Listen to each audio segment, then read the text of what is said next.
OTB AM. With Gillette, proud supporters of Movember.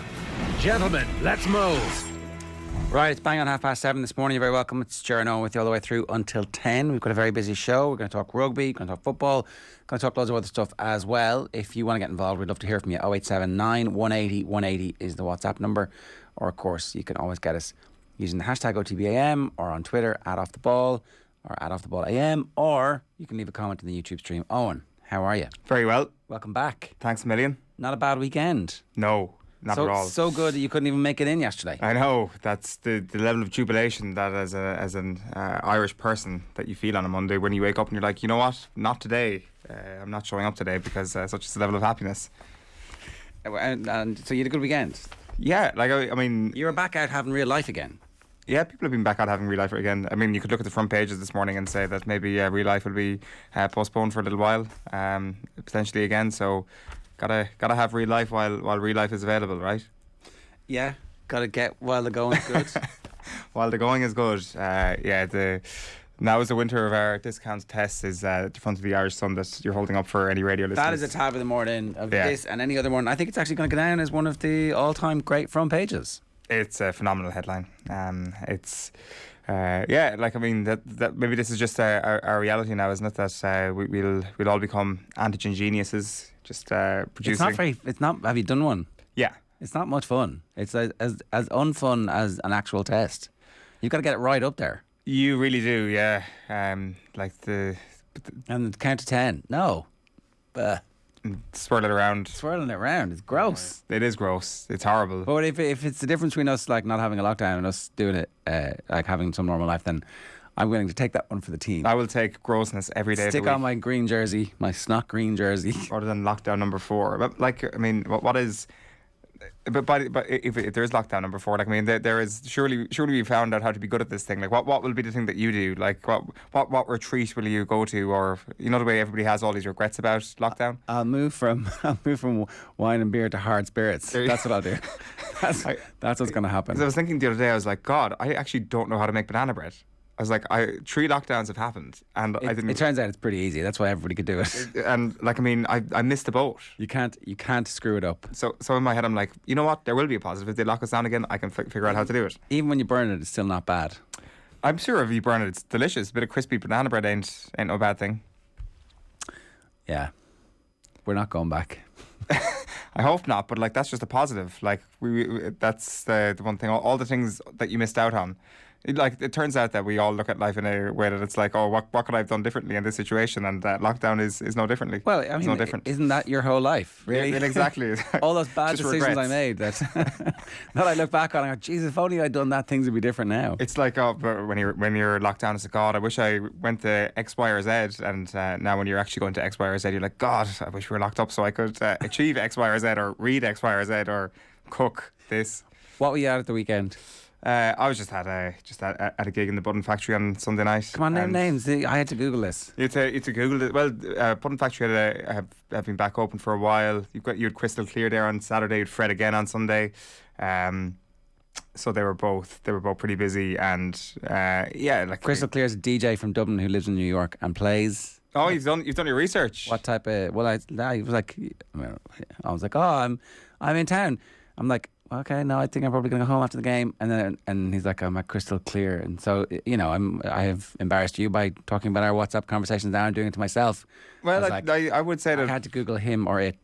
I would say that you were probably in the mood for something like that, given Ireland had just smashed the All Blacks. You were ready to take it up to another level. Yeah, you've done your research. Yeah, he's one of the better Irish DJs around. Has got a big international following. Just come back from touring the world, because the world is obviously an easier place to tour in at the moment. So he was back home, I guess, is one way you could put it. Very good. And a couple of Ireland jerseys in there. You're not necessarily the place where you'd see Ireland jerseys all the time, or any sort of rugby related paraphernalia. But Saturday was different. Did the city feel lit? Yeah.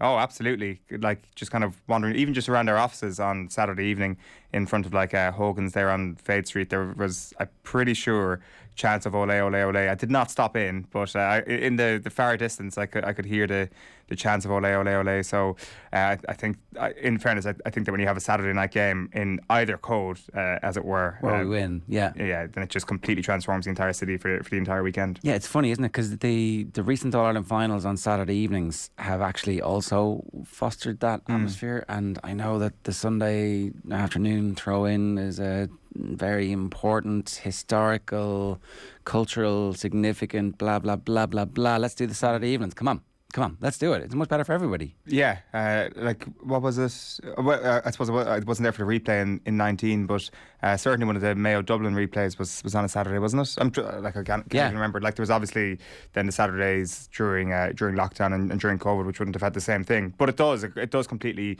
change everything, because Sunday it's like the best atmosphere on a Sunday afternoon after an All Ireland final is probably at the Lewis stop as people try to get back to Houston to get out of Dublin again. Whereas on a Saturday that would just be totally different, and you just can't beat a Saturday game. And like, I mean, we've been fortunate enough that there's been some great football moments on Friday nights as well around Dublin, and that just completely transforms the weekend. But it is we often kind of like talk about, say, Cardiff. You would often talk about Cardiff or other great sports cities where it's like, you know what, you like make a great night out of it. And I think sometimes you forget that Dublin, if there's a fixture on at the right time, can actually explode as a result of a good sports result. That's the thing, and it takes over the city, and it takes over the country, and it's the power of sport, and it's a really good thing. And it's all of a sudden we've got lots to be positive about here. So what are we going to talk about now? What's everybody going to bitch and whine and moan about? Well, paranoia. Paranoia is where we go to next, isn't it? Like, and we can do this on a number of different fronts. The main source of paranoia would obviously be the rugby results. We're Kendall Roy, are we? Where some of those drugs that you take. Yeah. Paranoia is a side effect. Yeah, and I would say being a rugby fan is the same as being Kendall Roy and kind of going through a very dark period of time where you realise that I have all the success in the world, but actually do I? Well, what is actually going to be the next downturn in this storyline? Another empty quarter-final defeat. It's very hard to kind of disassociate these two things, and there's almost like an identity crisis where you feel that you can't be overly happy about beating the All Blacks, even though historically beating the All Blacks 3 times is a phenomenal thing to have done. But you feel like you can't really be truly happy unless you actually caveat it by saying, you know what, bigger fish to fry against the same opposition potentially next year and potentially the year after. Yeah, it's hard to know who we're going to end up playing. Well, this is all assuming we just beat Scotland. Now, Scotland were beaten by the Springboks the weekend, but they were really good the week before against Australia. And then Australia weren't very good last week because they got beaten by England. So I don't know. You try not to draw too many lines of form from the November internationals, because obviously who shows up is going to be very different in terms of the personnel that are available when the tournament actually starts. But we're assuming we're going to beat Scotland, right? We're just assuming, because that's the power dynamic in our relationship at the moment. Yeah, like, I mean, there are two certainties about Ireland at the World Cup, that they will beat Scotland and no matter they how will bad we're playing, we'll actually still whoop Scotland, for sure, and it will lull us into a false sense of security. Yeah, or else we actually just, unless maybe there's like a win against South Africa, I'm not sure what the order of games is, then you're almost certain to lose to Scotland.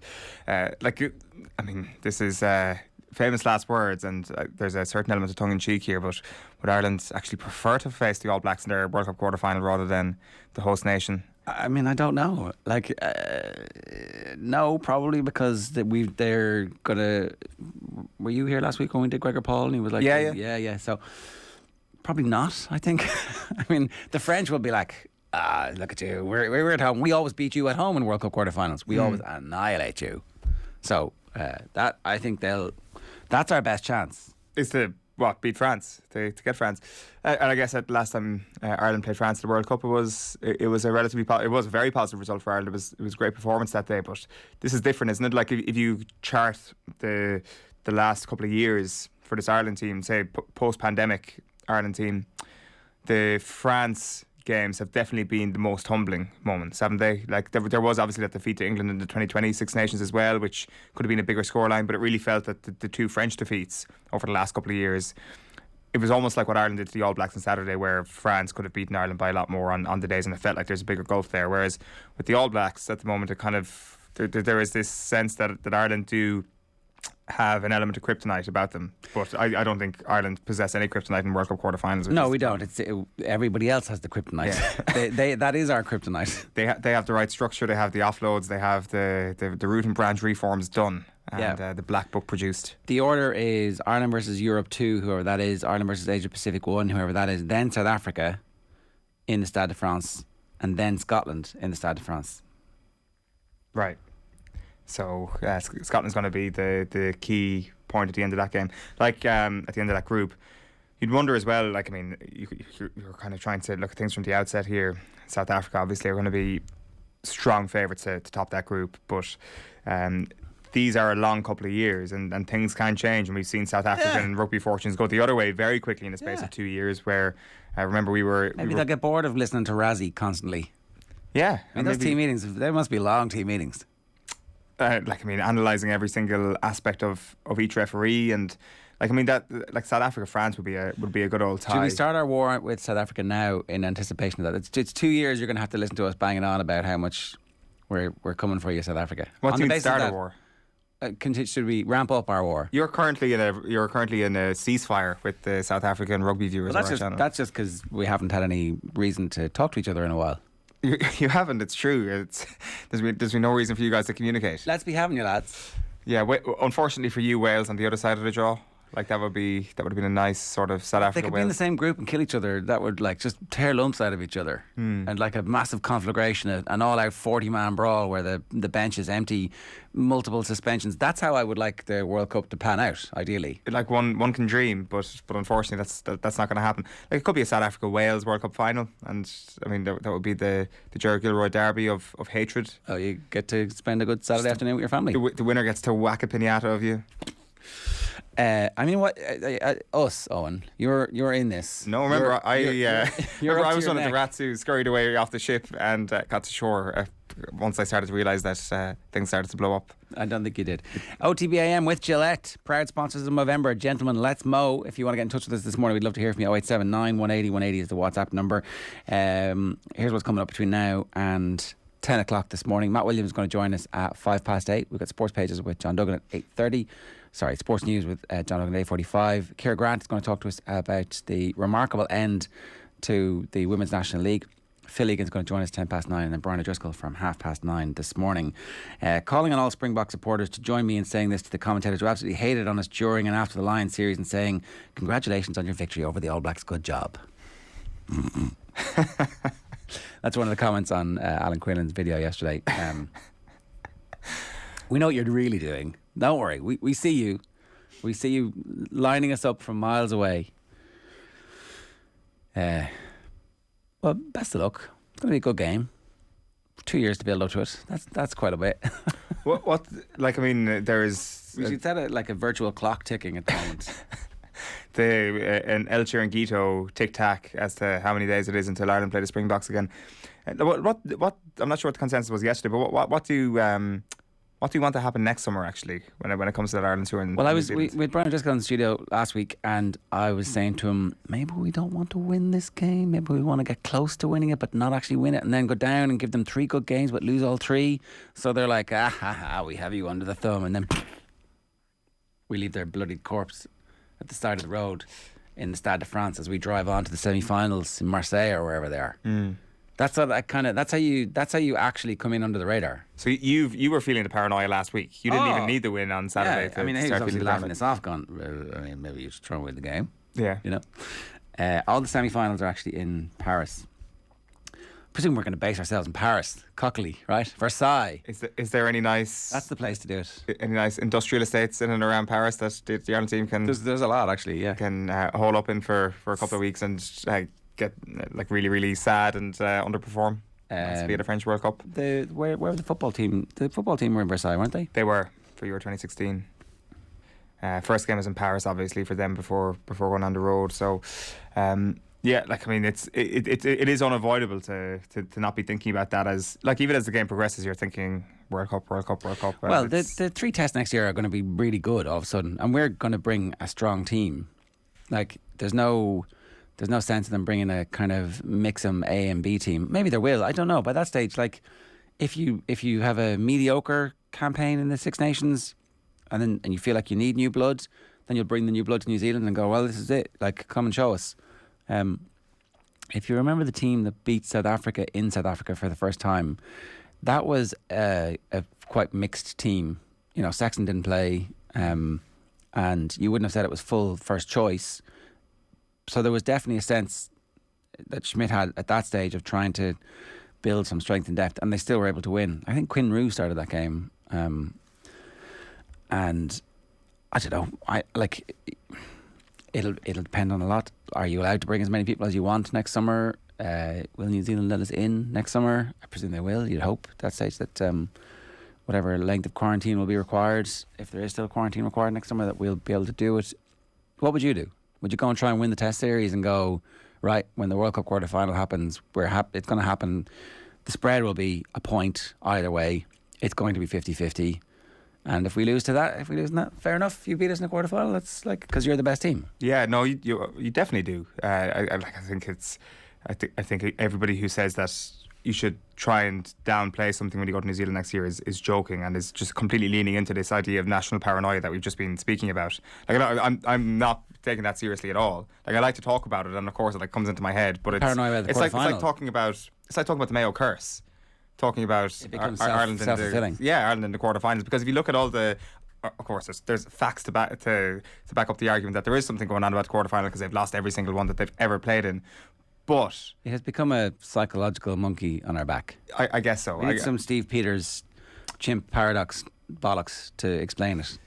Yeah, possibly. And yeah, I just wonder though, like, if you look at all the more recent quarterfinal exits, like, is there enough variety at play to suggest that actually you can kind of forget about the we've only played once well in a quarter-final and Wales beat us, and even then we didn't play that well, but we were in good form and we had most of our team available. The other thing that is consistent is that loads of injuries have robbed us of our best players, and so in the two Schmidt ones you would say that we were that was form rather than fitness, surely. Well, it's only the first one, the one 15 was injuries. Yeah, like we lost I can't remember the 5 key players that we lost, but we lost Sexton and O'Connell for sure, and then I think we lost Sean O'Brien.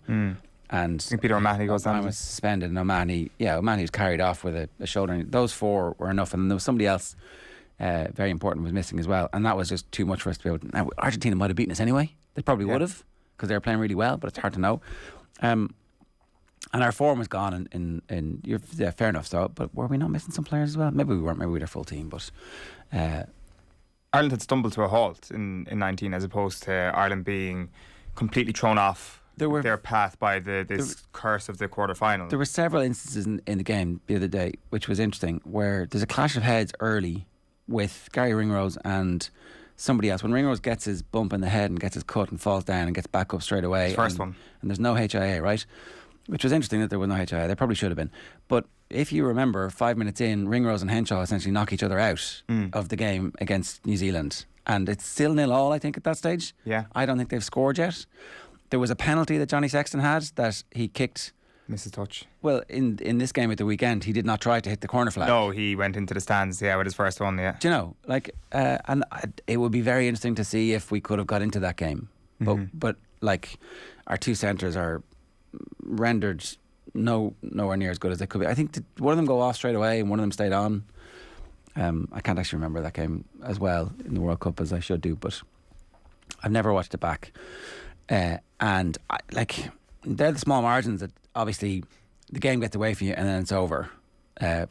We missed touch twice, I think. So the form of key players had completely gone. Is it the same? I don't know. Let's play you this clip, right? So this is Brian O'Driscoll talking about the quality of the performance at the weekend. Have a listen to this. We're going to talk about this with Matt Williams a little bit later on as well. It's hard not to be very excited again. We find ourselves in a similar position, but yet I think, we're wiser to it now. We're, we're giddy for the moment for this week, but I think the realization is that what happens in the next 2 years and that evolution process, whatever comes of it, will need to happen for them to stay consistent and stay at the standard that they have set now over the course of the last few weeks. So it's very, very promising, but we took an eternity to beat New Zealand over a century, and now we beat them 3 times in the last 5 years, and we're even getting credibility in their media. So we must be doing something right. So it is exciting to watch it. And I was at the game with my little fella for the first time. His first game, he thinks, again, like some other kids around the country, that we just beat New Zealand more often than we don't. And his dad has lived the other side of that. So it is. I looked at it, and you see a certain amount during the game, but then you have to really see the detail when you come back. And I'd have to say, I think it's the most complete Irish performance I've ever seen. Yeah. I can't think of another one that was as high octane, had so much skill, defensively brilliant with its intent, but its organisation. Only one key error of note, which cost a try. The other try, I don't think you can defend that. It's definitely right up there. We beat France 24-9 in the World Cup in 2015. That's the only performance that I can think of, because it's a World Cup game. Yeah. That it has a lot riding on it. But that French team, not as good as this New Zealand team. I don't know. No, it's I guess maybe in isolation at that moment, that French game maybe felt more significant because you had the carrot of playing Argentina in the quarterfinal, and that isolation lasted for about a week, and then we realised actually that France result wasn't. And maybe and maybe that's how all these things get judged. In the end, it is the wider context of it. If you remove the context of the performance on Saturday, it is obviously right up there and probably the best that I've seen in my lifetime anyway. But there will always be a wider context. There will always be a sense of looking back on this in a couple of years to say, well, got too carried away, or well, that wasn't a real indicator, or maybe in a rare occurrence we will look back and say, actually, this was a real indicator of Ireland. And I think next summer will be the same thing. I think it would be ridiculous though to suggest that. I think the thing is, it should be. Right. Yeah. In a normal sporting world, you should be able to build on this and keep it going, and that's the challenge. That's the challenge for New Sephora, to keep players coming through and keep producing players at the right level quickly that will be able to impact the senior international side. That's the challenge for the provinces, to make sure that they're playing a style that is suitable and that they're bringing players through that fit. And it's the challenge for the coaching ticket to keep evolving. Because we have this paranoia about the World Cup quarterfinals, we don't have it's probably our fault, is that we don't have the discussions enough around, well, what will the forward pack look like? What will the skill set be? What's the required skill set to make sure that the next time they do this, they're going to have to do something slightly different, because New Zealand will have watched all the tape and they'll have analysed exactly how to stop what Ireland did this time. So what's the counter? If this was chess, now we've put out a lot of our moves, and the opposition will go and study that, and the tape will come, and so to go back to the World Cup where we did do well, Wales just watched us in the group beat Australia, and we're like, okay, so we're just going to chop tackle all day long, and we're going to swarm and see what happens. And they did that, and Ireland were completely suffocated, and the game was over before we kind of got into it. Yeah. And then, Wales should have freaked that World Cup final. They were definitely good enough to win that tournament. For sure.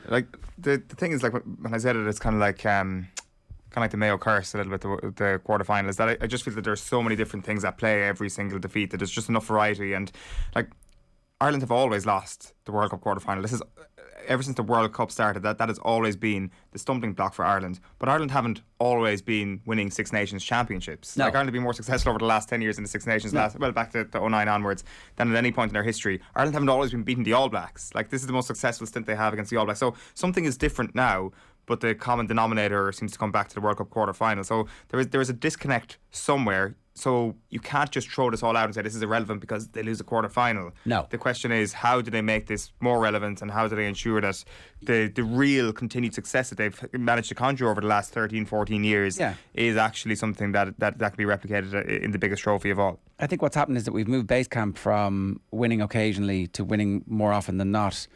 And we've also got to a point where our golden generation moved on, and the generation that comes after them are actually standing on their shoulders as opposed to trying to recapture what that was. It's not like we've gone backwards because O'Connell, O'Driscoll, O'Gara disappeared. It was actually, well, they set the new expectations, and then everybody comes in and uses them as a springboard, as opposed to, oh Jesus, I'll never reach that level again. Because the teams since have actually been able to achieve just as much, if not more.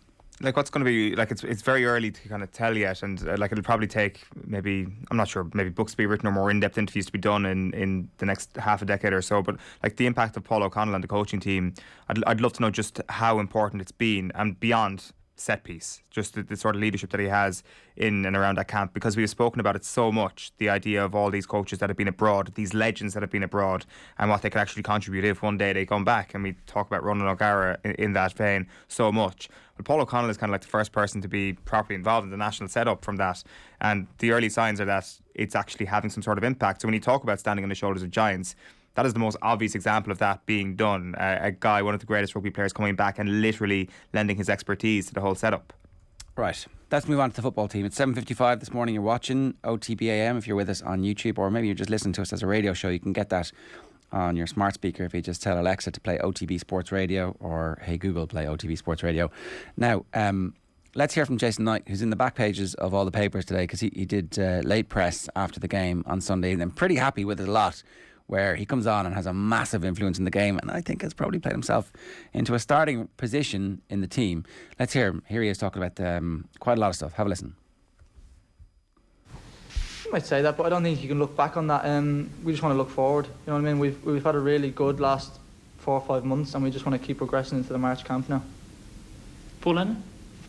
Jason, how would you describe your improvement and your progress in the last 12 months now with Ireland? With Ireland, it's been good. I think obviously I've got 9 caps now, so I'm delighted to play as much as I have done. But like I say, I just want to keep improving, keep playing a lot more, and hopefully getting me a chance a lot more. There's more in the locker? Yeah, definitely. I think not just from me, from everyone. There's loads more in the locker, and it's just down to us to go and show that. Gavin? Jason, congratulations. Would you like to see the manager's contract situation sorted before the next round of internationals next March, to have that certainty that things are going to continue? Well, look, I want to see the manager in place. I think he's been great for me, great for all the lads as well. So I know that's down to other people, but I definitely want to see the manager stay. Yeah. Well, like, have the FAI asked for your opinion, do you think, or like, are they going to ask the players? They probably won't ask me personally. You know what I mean? Yeah. But if they do, I'll say I want the manager to stay. Any further questions, guys? John? Yeah, just to join like you played against Luxembourg in the first game, you know, like that, if you talk about your own motivation, that must have been a really hard thing to come back from. You kind of went full circle tonight by influencing the game. Yeah, like you say, you want to right a few wrongs. Obviously, it wasn't a great result back home, and I think we all had that in the back of our mind that we wanted to put that right, and thankfully we did tonight. Yeah, so he did play obviously in the first game against Luxembourg. He played alongside Josh Cullen with Alan Brown ahead of him, and Collins and Colin Robinson started up front. So while on paper it looks like the same shape, it's kind of a different shape from what we had with, particularly in the first half, with Robinson and Agbene and Ida. And then when Ida goes off, he kind of comes in the same position as Brown or kind of Colin Robinson in the Luxembourg game. So it's like an evolution in their thinking, and his role changed, and so he didn't have the defensive responsibilities that he would have had that first night. And even that first night, Josh Cullen goes off. Like, you know, I don't know. It's funny how quickly the system bedded in, the confidence started to flow after a couple of results went their way, and the impact that he had is as good an impact as you can remember anybody having in a half-hour cameo for Ireland. It was sensational, absolutely sensational. And like, I mean, we'd kind of been waiting for this to happen, but not so much in a sort of one night he kind of is so instrumental sort of way. I think we were kind of expecting a slow progression, a sort of building maybe over the early part of his 20s to becoming like a mainstay of the team, and then starting to deliver like he did on Sunday. So I think the expectation is now that this guy will become the best midfielder that Ireland have, because maybe there was not a lack of certainty, but there was a few other candidates for that over the last few years. Like, there was definitely high hopes for the likes of Malumbi, and Cullen's progression has definitely been noted as well. But I think as soon as Wayne Rooney turns around and hands Jason Knight the captaincy at the age of 19 at Derby County, it's like, this guy has something. This guy has something pretty special, and his performance on Sunday was, for people who've watched, would have been no surprise whatsoever. The question really is like, which of the roles does he take up in Stephen Kenny's midfield, or even just behind the attack? Because it does seem that he could fulfil a number of those roles, and like himself and Cullen as a two is that too attack minded. Like, I think Jeff Hendrick's in the team, right? Yeah, he is. I think maybe. So I think I think what he's done is like he's put himself in as one of the player who links between Callum Robinson starts right every game when he's fit, and I think we're getting to a point now where I don't know, right? I think he's in that conversation for who else starts, right? Ogbene's in the conversation for who else starts. Was it Shane Keegan was saying he didn't think Ogbene was going to start the second game, but then played so well in the first game that he made himself undroppable. I think maybe Alan Brown starts instead of Knight, and Knight's the sub that you bring on to change the game, because that's the stage of his career he's at. He's still very young, but maybe you just start playing him and you get 90 minutes, 97 minutes out of him, where it's like in the third goal, his run is from deep inside our half around the centre circle into absolute acres of space, which completely stretches the play. Yeah. The quality of the ball across to him is excellent, and his touch is sensational to create the goal. So it looks really easy, but it's a really difficult thing to have the vision first off, and for the team to just do exactly what's right. And is it McLean who passes the ball over to him? Yeah.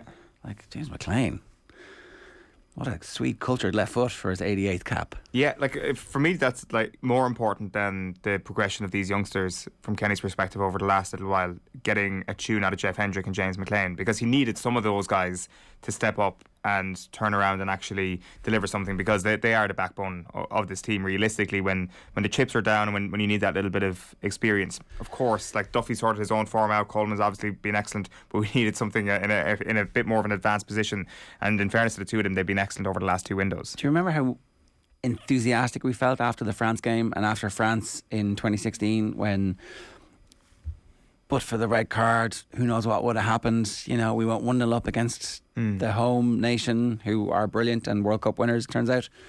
Like, what happened to that team that they didn't go on and kick on? Because it would be brilliant if the organisation knew, okay, these are the pitfalls of feeling good about life and your style of play being out there for everybody to see. Like, what happened that prevented that team from kicking on to the level? Because at that stage, it looked like Hendrick and Brady and Duffy were all going to go on and have the next, and McLean and that group of players were going to go on and have another great campaign after that. But it fell apart. It didn't fall apart totally. Obviously, we got to the playoff of the World Cup. Yeah. But the quality of performances never quite matched that again. So why is that? Yeah, what happened? But I would say that the quality of performance maybe in Cardiff and in Vienna maybe did, and the fact that those performances came at a time when they were expected maybe to not win those games necessarily, maybe paints a bit of a picture as well, that I definitely felt that post Euro 2016, when Ireland desperately needed a performance, with the exception of the home playoff against Denmark, or when they kind of had a point to prove, they sort of did play well. It was against the weaker opposition. I mean, I keep going back to Georgia all the time, but like that, those sort of games were a real killer. But like even if you go on to mixed rain, like the last game in front of a stadium before last weekend, the scoreless draw with Denmark, that was one of the better performances of that campaign. Like, and as I mentioned, then you have a couple in the late Martin O'Neill, Roy Keane era as well, with the exception of the playoff, obviously, which were impressive as well against better opposition. So I don't know. I think part of that existed in the performance against France, where they were like, right, we're the underdog here. We gotta put it up to them. And I think there was a similar story in the Italy game beforehand, where that slight sense of being an underdog was something that they really tapped into, and I think that kind of fitted into the mentality of the managers that they had over the few years in that period. Whereas for me, the biggest thing for Stephen Kenny when he came in was, okay, how is there going to be a consistent level of performance against a team like Georgia? That's probably why the defeat to Luxembourg stung so much at the time, where it was like it is finding a formula that will allow you to be well in control in a game against Luxembourg, which is the number one priority. In fairness to McLean, he was our top scorer in the next campaign for the qualifiers for the 2018 World Cup. McLean with 4, Darryl Murphy with 3, and then after that nobody scored twice. It was an away draw against Georgia that kind of did for us, although we still would have finished second as a result of goal difference. Although what our performances against Serbia have got us through, was it head to head at the top of the group? I can't remember either, but those 2 games against Serbia, obviously there were opportunities, wasn't there, to get something a bit more from that. But like there was definitely a tinge of regret about that, because I guess it's the same. Like for every team, every team who went to the Euros in 2016 probably came away from it. Whoever got wiped, maybe not, but like the vast majority of teams come away from a major tournament thinking, you know what, we're feeling hopeful about this, and that just doesn't manifest itself in reality at all. Like the starting midfield that day against France was Brady, McCarthy and Hendrick, and you would have to say that the intervening years have been a disappointment for that, and Hendrick finally getting a little bit of a renaissance. Shane Long obviously started that day, and you kind of put him into that same category, albeit a little bit older. Naturally his career's just tailed off as a result of age as much as anything else, but there was definitely enough about that team. There was enough about that team at the time where you're like, okay, this is really exciting. There is a case to be made that they can go on the upward trajectory, but you're probably right that never materialised. There were a couple of moments. Yeah, and look, if they go through against Denmark, obviously they get hammered, so it didn't happen. But if they go through against Denmark and they qualify for a World Cup, then you say they did fulfil their potential. So they were pretty close to it, in fairness. It actually isn't a massive failure. It's pretty close to qualifying for a World Cup. Like it is, of course. And they finished ahead of Wales in that group, who were really good, and they finished ahead of Austria. If we finish ahead of Wales and Austria in our next group, we're going to qualify. Yeah, but I guess when you're like looking at it, you want to pick a handful of players that you think can actually get better. Like the guy we just heard from, Jason Knight, is somebody who's going to get better over the next little while. Whereas even if you look through that bench, like at the Euros in 2016, like you do have the likes of Robbie Keane and Glenn Whelan, Nathan McGeady on the bench. You've obviously got the Wes coming off the bench. You've Jonathan Walters coming off the bench. In that Euro, certainly in the France game. He was injured though. That's why he was on the bench. He was scored, but you couldn't actually point at him and say these guys are going to be better in 4 years' time. No. OTB AM with Gillette, proud sponsors of Movember. Gentlemen, let's mow. We're going to take a quick break and we're back talking rugby with Matt Williams. OTB AM on OTB Sports Radio, Ireland's first and only sports radio station. Arsenal and Irish fans won't want to miss our next Cadbury FC Roadshow. We're going behind the scenes with Arsenal invincible Robert Pires and Gunner star and Ireland captain Keita McCabe. We'll also be joined by former Arsenal S&C coach, Ireland rugby legend Jerry Flannery. It's all with thanks to Cadbury FC and their club partnerships, granting you behind the scenes access at the Premier League's biggest clubs. Coming soon to OTB Sports social channels. Car insurance is boring, but you don't have to be. Get Set Go is the kind of car insurance you can sort in a few minutes online, then bounce on with your day. Are you ready for Quick Start Insurance? Get a quote now at getsetgo.ie. MCL Insurance Services Ireland Limited, trading as getsetgo.ie, is regulated by the Central Bank of Ireland. OTB AM with Gillette, proud supporters of Movember. Gentlemen, let's mow. I feel like there's brilliant performances that we haven't really acknowledged. I mean, you briefly mentioned the front row. We haven't touched on Henderson or Ryan and all the work they got through. Like, how have we not talked about Caelan Doris, really? Do you know, given the performance? Yeah. You've touched on Van der Veer. He was absolutely outstanding. I did feel as though, he was, even before the try, take the try out of it, he was everywhere. He was cleaning up situations. He was, clearing out rucks that needed to be won.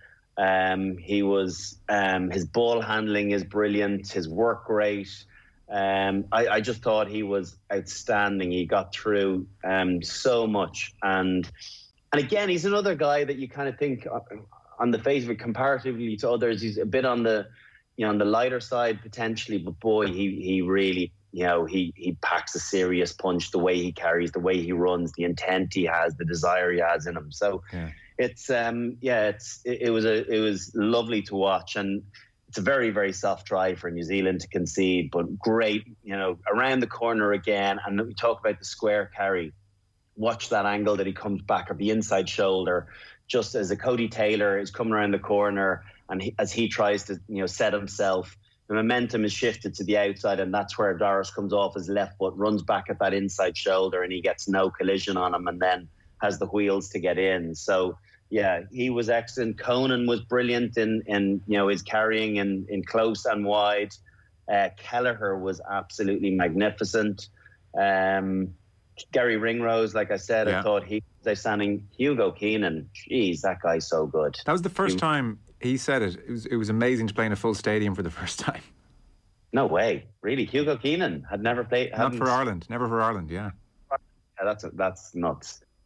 It is nuts. Matt Williams, good morning to you. How are you? Good morning, Joe. Very good, mate. It was a bit of a nuts weekend. You've given out to us in the past for referring to New Zealand as the All Blacks. Now that we've beaten them, can we start calling them the All Blacks again? Because it kind of feels better when we say we beat the All Blacks. You never bow down before that altar jersey. You never get on the knee before that black jersey. Keep on your feet, keep staring them in the eye. They're just the national team in New Zealand, nothing more, nothing less. It seems to be working out from an Ireland perspective. Brian O'Driscoll also called it the most complete performance that he'd seen. And it seems like the difference this time from our previous victories is that it hopefully feels like the selectors and the players were talking immediately about, look, we've won nothing. That they've got the first one was a surge of energy and adrenaline. The second one was like, oh, we're really good. The third one is like, okay, that's business. We actually have to just treat this as business as opposed to it being a peak. Is that the difference this time, that we know that there's a World Cup looming in 2 years and that's the real business? I hope so. I hope so, Drew, is what I would say. I mean, there's no doubt when there was excuses for New Zealand when Ireland beat them in Chicago, and when in November 2018 Ireland played so courageously and so bravely and won for the first time. There was this overwhelming surge of national joy, but also complacency. And that team never recovered from that win. And they went for 2 years, really fell into a hole for 2 years after that magnificent win. And I think everyone's learned a lot since then. And you know, if we look back on history, everyone just thought, well, we've got all the answers, we're ready to rock and roll. That's it, we're done. And of course, that's just rubbish in professional sport. You've got to keep growing, you've got to keep moving. But I think it's more than that from this last win. And I concur with all the things you just said, or I heard Brian saying. I've been watching New Zealand because I'm an Australian and I brought up playing my rugby in Australia, and my dad was a rugby guy, so we would go to the test matches since I was a little boy. So I've been watching New Zealand since I was a kid. So that's going back into the 70s. It's a long, long time ago. This is the only time I can remember New Zealand being so comprehensively beaten like they were last Saturday. Was in the semi-final of the 1991 World Cup when Australia beat them at Lansdowne Road in one of the greatest test matches, if not the greatest Australia's ever played. Absolutely amazing game. They completely humbled New Zealand.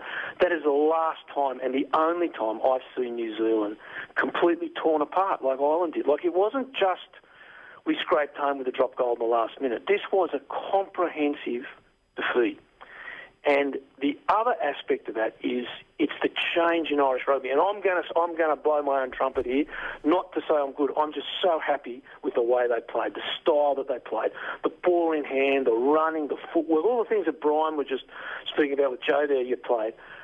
This Irish team came out with a mindset to play a game the way the rugby should be played, and a way that I believe Irish teams can be successful. That is the ball in hand, expressing the national character, which is creative, is vibrant, and is joyous. And they did just that. And look at the result. It was uplifting, it was brilliant, but it's the beginning. And the problem was in 2018, it was the end. Everyone said, well, that's it, we've done it. And that's failure in sport. Once you think you're there, you're gone.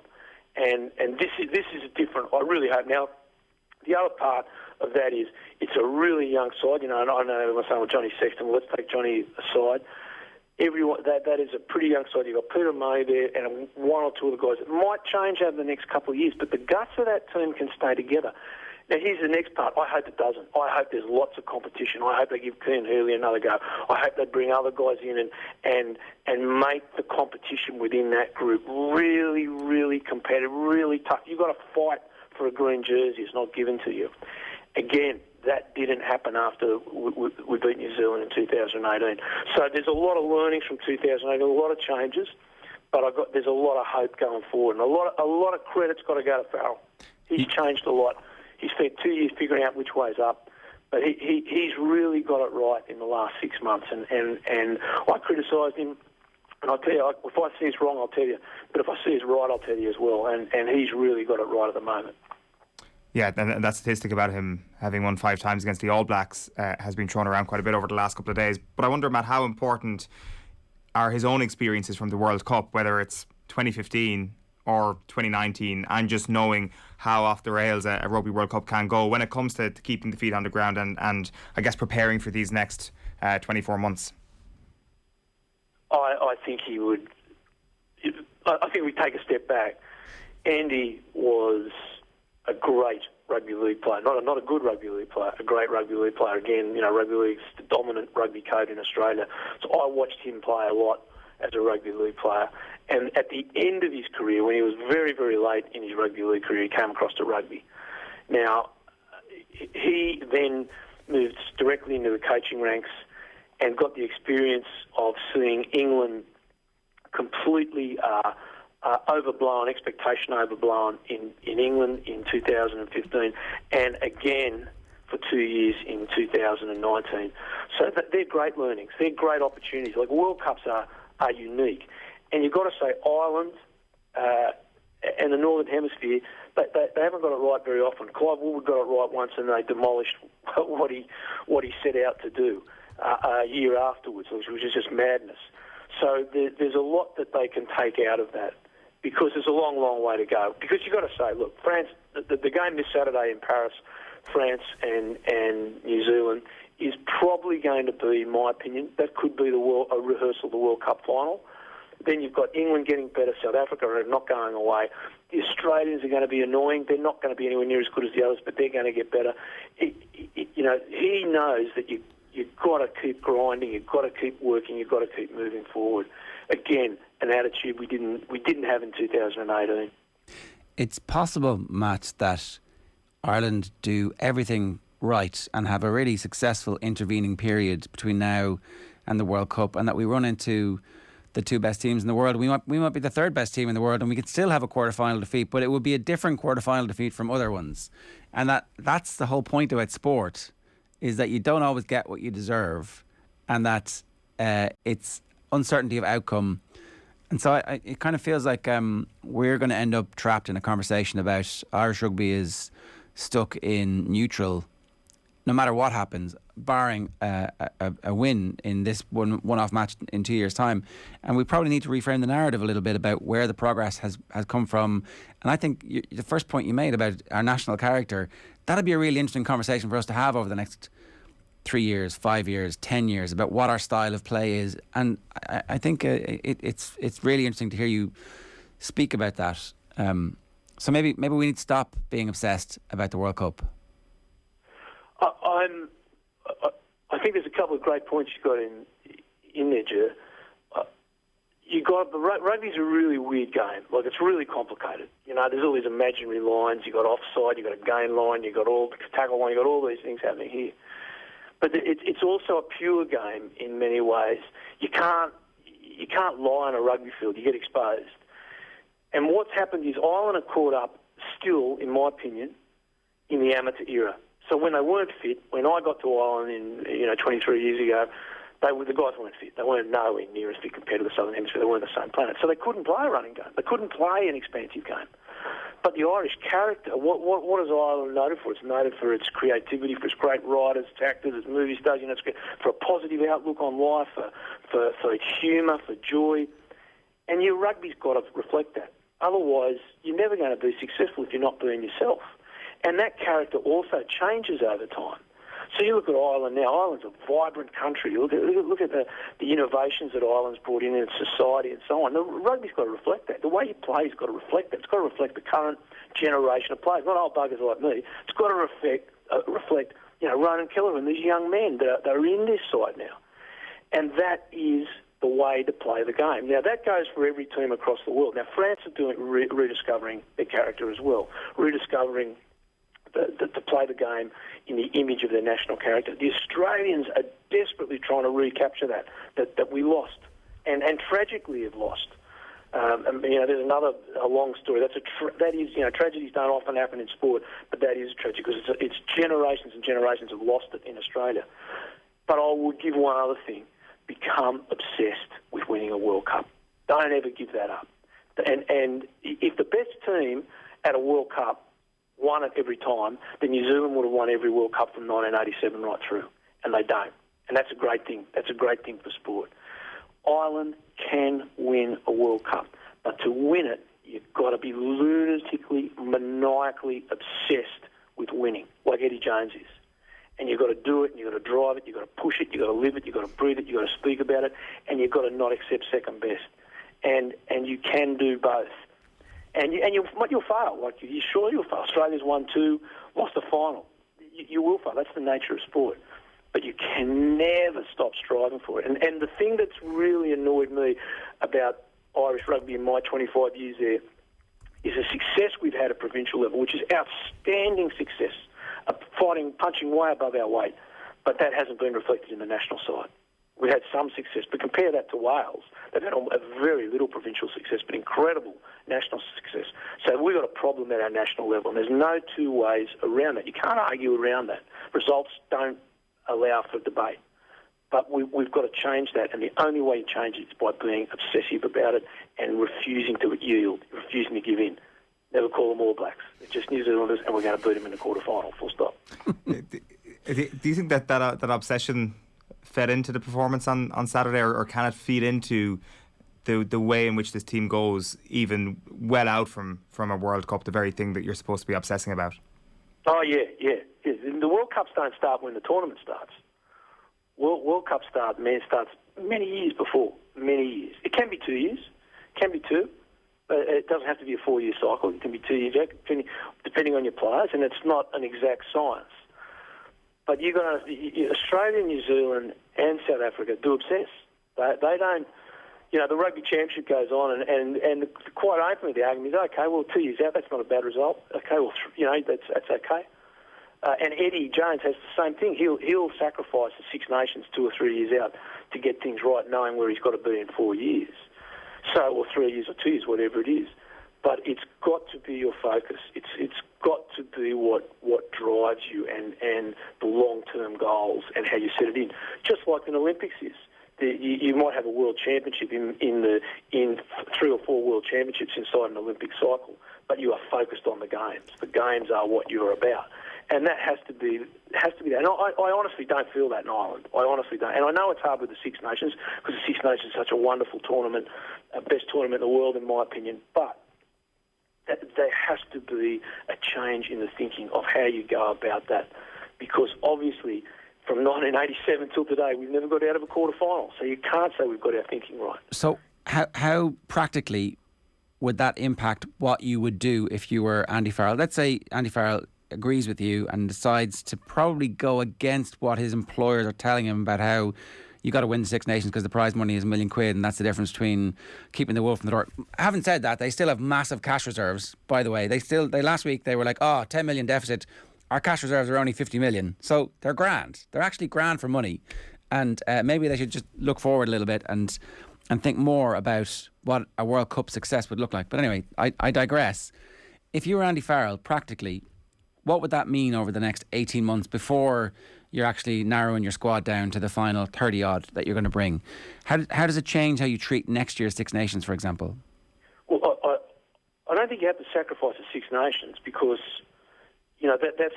that's 5 great test matches that you get an opportunity to test yourself against the world and to get better, because the team, it's a rugby team, they've got to play, they've got to be together, they've got to move through it. So there's absolutely no problems with that. But it's when do you take the opportunities to blood the second string guys? And I'll give you an example of that. Now, we haven't announced a team for Argentina. I certainly hope we see a number of guys being given an opportunity against Argentina, because there is a number that is knocked around in rugby that players are at their best or they're most comfortable at international rugby after 20 tests. Now, I can't give you a scientific paper that guarantees that, but that's the number that's knocked around. So around 20 tests. So when you go to a World Cup, you want the vast majority of your squad to have a minimum of 20 caps. So you've got to find a way to manufacture that. So if we're going in and Johnny Sexton's got 125 and our backup, our number 3 backup's only got 2, that's not a good scenario. We need Joey Carberry to be getting up around 30, 35, and we need the guy behind him to be up in the high teens. So how do we take those opportunities? So what happened in the past? We went to Australia the year before the World Cup, and I was saying to everyone, look, leave the best guys at home, leave 5 or 6 of them at home, let them recover, give these young guys a go. Let them in, bring them in. Went to Australia, beat Australia, so what? They didn't prepare for the World Cup. So my point is, you're going down to New Zealand next year. There might be a test match. You might say, right, we're going to win the first test match. We're going to put everything into the first, might be the second. But one of the test matches, we're going to give some younger guys a go because they might have to play New Zealand in a quarter-final. That's the sort of thinking where everyone goes, okay, we'll lose, but we understand what you're doing. That's a good long-term plan. Now, there's we play Italy. Okay, well, let's try and give a few other guys a run against Italy when we're playing in the Six Nations. You're playing England, France in Paris. We could be in Paris playing a final against France or a semi-final. Let's put our best team out. We have to put our best team, put everything into winning that game. All those things are preparing yourself to win a World Cup. But if you're only looking for 1 game or 2 games ahead, that's not going to be the case. The point about Carberry, right? Like, do you need to start Carberry in one of the games against England or France next year so that he experiences what's that? I mean, he's got a lot of experience. You know, he's obviously played in Soldier Field, came off the bench that day, and has now played this game. Obviously, we know the injury history in between. So does he need to start one of those bigger games in the Six Nations? Is there a scenario where Sexton starts one of the games in the Six Nations, Carberry starts 2, and whoever they decide is the number 3? And it looks like they've got a fair idea at this point. But although Jack Carty being back in the squad, and he was around the squad last week, he was actually on the pitch, I think, warming up and kicking around. Do we actually need to give them big games, like, and not just a next November international against whoever the second tier nation that we play is? Yes. Bottom line is yes. So if I it's probably a terrible example for all you listeners. They probably don't want this to happen. Australia play New Zealand 3 times a year, and Dave Rennie, who's the coach of Australia, I think is doing a fabulous job. There's a young 10 called Noah Losasio. Now, they played him for the 3 tests against New Zealand. Australia lost all 3, won quite badly. But that's going to do that kid the world of good in the long run. So it's what is a coach prepared to suck up for the sake of the long-term goal? And some countries just can't cope with it.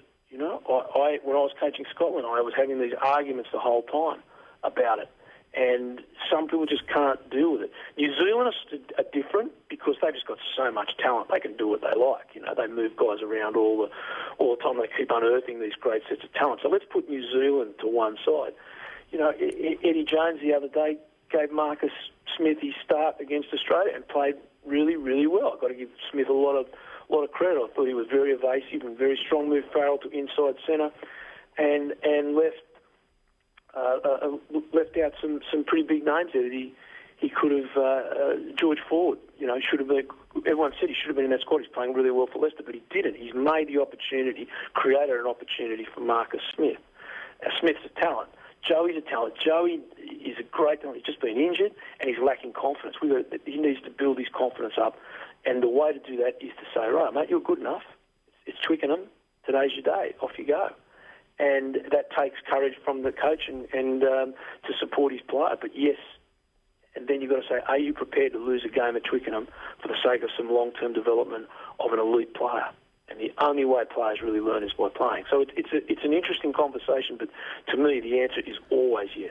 I think, to be fair to Schmidt, in those tests against Australia, he picked Carberry for the first one. Was that the one we drew? Did Sexton come off the bench to draw that one, and then we won the next one? Is that, I can't actually remember the sequence of events, but yeah, I think it was a draw and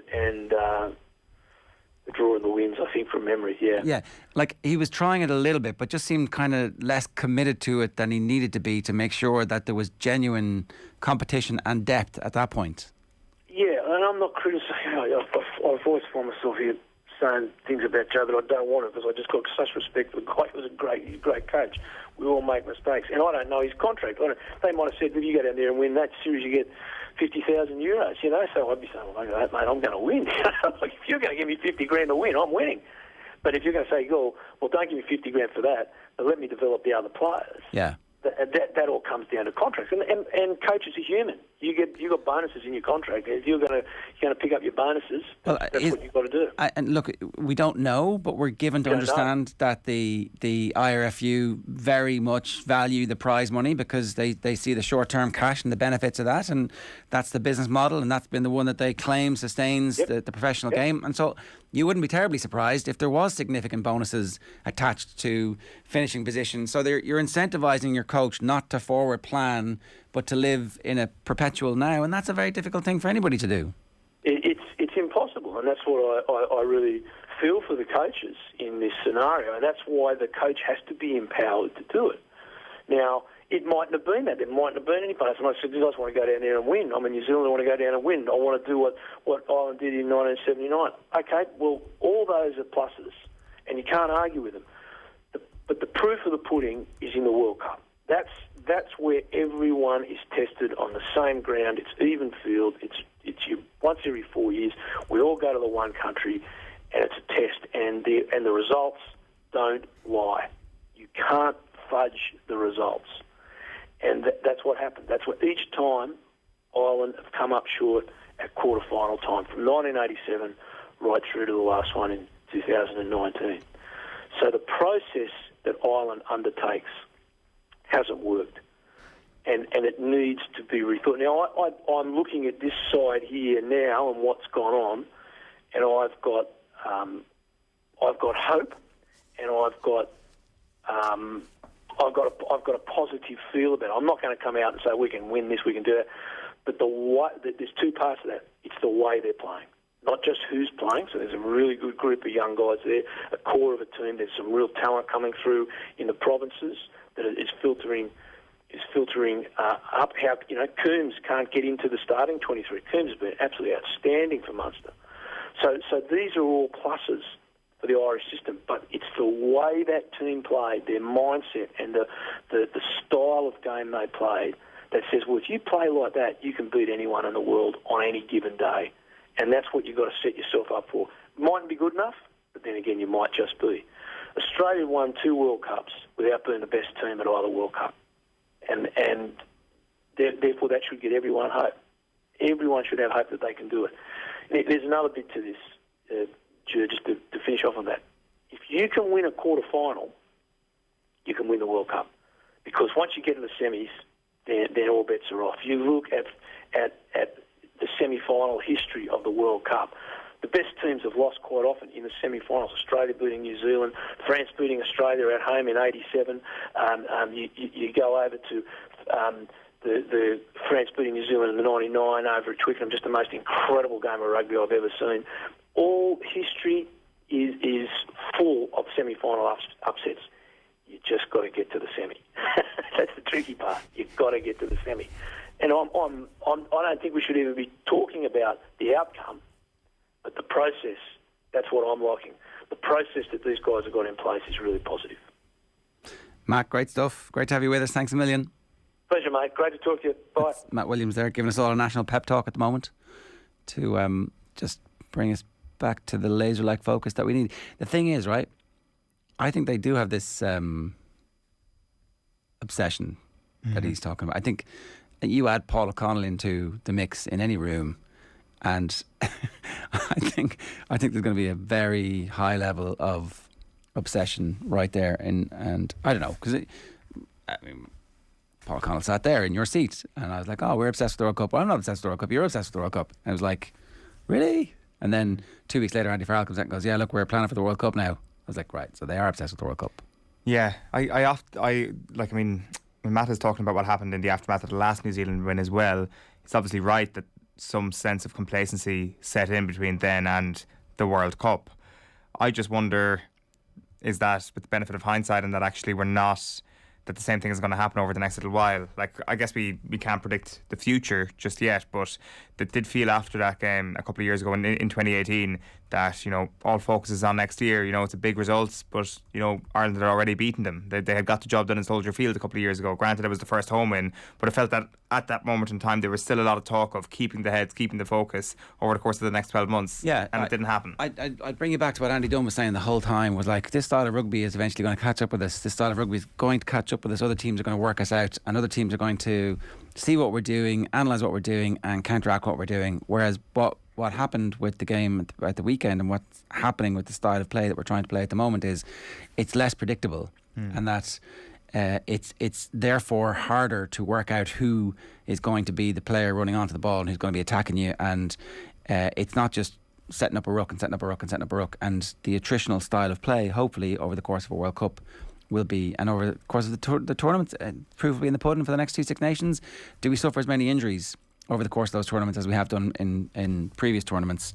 And the specific types of injuries where it's like somebody protecting a ball or the ruck gets smashed and gets a hamstring torn off a bone, or it's like a shoulder injury because they're protecting ball for a long period of time and they're a target for those big bodies coming in. So I don't know, like, you'd be very hopeful that what we've done and what we're doing is an evolution, and the evolution won't stop. Mm-hmm. That it's actually, the culture is now to continuously change, as opposed to, we've got this game now, that's how we're going to play, and that's it. Yeah, like, it's what it is. Like, I mean, if we're going to have a total obsession about the World Cup, then you suspect that there is also thought at the moment about the defined challenges that are in their path, which is South Africa, New Zealand, France. Assuming that the Scotland thing kind of takes care of itself, if you think about those three challenges, and they all pose drastically different challenges. Like, does this current style of play actually lend itself to beating South Africa more at their peak? It probably does. I don't know. James Lowe poking the bear in advances. That is going to be a good build-up. Yeah. There's going to be a lot of shit talk that week. Yeah, we don't. Has next November's internationals been announced yet? I don't know. Could there be an opportunity to play South Africa a year in advance? I'm not sure. I don't know. I'd be putting your B team out. Yeah, I'd be like 80 box kicks in that game. Yeah, and nothing else. Just start Rory Best. It's 8:36 this morning. Some quick comments for you. My girlfriend is married, says Patrick on YouTube. I watched it with her family as it happened. Brian O'Driscoll is right. We are wiser to it. It's a great feeling, but I have one eye on the tour in New Zealand and I couldn't gloat too much. So the thing is, Patrick, you need to do your gloating in a short, sharp, intense period so that it wears off by the time the tests actually happen. But you've got the benefit of the gloating and you've got to enjoy it. Because let's face it, being a sports fan, it's those tiny little moments where you get one up on your nearest rival, and particularly your in-laws, where you're like, wow, I mean, look at you guys. Look at you guys. We just beat the crap out of you. Anyway, Asniers32 says, I'll take a slam and a series win next year for a quarter-final debacle. What a debacle. What would you take? I don't know. Grand Slam and series win. That is a hell of a year. That's win. A very interesting. That is a very interesting. What Faustian pact do you make? Win a quarter final instead. I would take the quarter final win. Well, I mean, of course you would, because it's never happened. Yeah. But what's more likely to happen? What's more likely to happen? I don't know. I mean, look, he's saying he wouldn't. He's saying he'd take the slam and the series win. Yeah, no. So slam next year. Like, we felt the feeling of a slam. We felt the feeling of beating the All Blacks. Not in the series down there, obviously. It's too early in the morning. We wouldn't be able to enjoy it properly. Yeah, imagine that, being standing alone, being on the Mount Rushmore of a given year of a Rugby World Cup. It never happened before. Is Farrell better touring New Zealand with an inexperienced squad or try and get a win down there? I feel like a half and half. So you bring the players who are on 15 to 30 caps, but you leave behind some of the ones who are on 50 to 100 and whatever. And then there are new leaders, and there's a mix. Because if I don't know, like Matt seemed to have a good plan. You go balls out to try and win one of the tests, and that's your first team. But the trouble with that is then everybody knows your first team, and so everybody appreciates that that's what's happening. So, like, you're leaving Sexton at home. Absolutely, I think. Like Joe Schmidt, in fairness to him, in that Australian tour, like did definitely take some risks with the team selection. But like, as you say, he did start Carberry in the first test. Conor Murray, Carberry, Stockdale at 11, Bundy Aki, Robbie Henshaw, Keith Earls and Rob Carney. But the front row was Jack McGrath, Rob Herring, John Ryan. Right. With James Ryan, Ian Henderson, Peter Marney, Jordy Murphy and CJ Stander in the team. So, like, Quinry was on the bench, Kieran Marmee was on the bench, Sexton and Larmer on the bench. So, like, Tyke Furlong started on the bench. You know, he was definitely using those as an opportunity to say, right, this is your chance to get in the team and see how we go. So, do we think Simon Zebo can break into the team before the World Cup? Asks Andrew. At the moment, no. At the moment, you have to say that, like, that back three is pretty good and the competition for the back three is intense. So it'll be interesting to see if he gets to go this weekend, because he needs to get those chances. And Brian says Ireland play like Connacht now. Certainly Andy Friend's style of play is not a million miles away from what we're trying to do, and his coaching star is rising. So it's all go at the moment. Let's have a quick look at the OTB Sports homepage. The adaptable Andy Farrell, Ireland coach, establishes his identity in New Zealand win. Gives Stephen Kenny certainty around his contract situation. That's Nathan, and a bunch of other people are saying it at the moment. Caelan Darcy is absolutely outstanding. He was everywhere. That's Brian O'Driscoll. Camogie Association links with GAA in landmark partnership. So the GAA is going to look after the Camogie Association from a commercial and media rights and sponsorship perspective. So this is the business coming together of the organisation, which hopefully will lead to the eventual amalgamation of the organisation. And it seems like we're on that path. It felt like this was going to happen 5-6 years ago, but it hasn't quite got to the situation just yet where women's football, Camogie and the GAA have actually become the same organisation. And you can see how the GAA would benefit from having an influx of more females right across the organisation, particularly in the administrative side. It's definitely something that seems to have been, if you look at Congress, for example, there was almost no female representation. Comparatively, they're lagging behind, and it's something that the government have been keen to point out as well in recent times. It's 8:41 this morning. John Duggan is with us. John, good morning to you. Ger and Eoin, how are we doing? What's going on? Lots, lads. Lots going on from last weekend, really. I suppose we're percolating in our opinions and our conversations around it. Interesting conversation. I tuned into Sky Sport in New Zealand on YouTube this morning, which had John Kerwin and Miles Muliaina speaking about Ireland and the three New Zealand-born players in the team. Have a listen to this. Controversy around the eligibility and what they produce, and now that they're Irish, they'll be loving them idea. What I do take my hat off to them, and no, they probably wouldn't have been All Blacks. Well, they weren't. They were at a stage where guys in front of them were a lot better than them. And so when you take your head off to guys that have to make that decision, you've got to remember these guys, they want to be All Blacks. They've come through the system wanting to be All Blacks. But when you make a decision to not do that because people are in front of you and go over there, that's a brave decision. And then to come out the other end and play for the Irish team, Bundy, Aki, Jamieson, and also now James Lowe. That's awesome. And what does that say about the depth that we have in New Zealand rugby? Those are the guys that we kind of do want to lose, but we don't. With you. Yeah, I mean, Jamison Gibson Park was outstanding. He could have been a All Black, but he was young with me. He was loose. He was just loose. The stuff is always funny, isn't it? Watching the other side, how the other side thinks. And they were very gracious about Ireland, but like Kerry footballers, Owen, you can't countenance defeat in such a historical entity that is the All Blacks. Ian Foster obviously got a new contract during the summer, and there is debate about whether or not that was a little bit too hasty. They needed more information. They have to wait to get all the available information, but they obviously didn't. So, were they calling for him to be sacked? Were they no? They were off with him. Was there not really?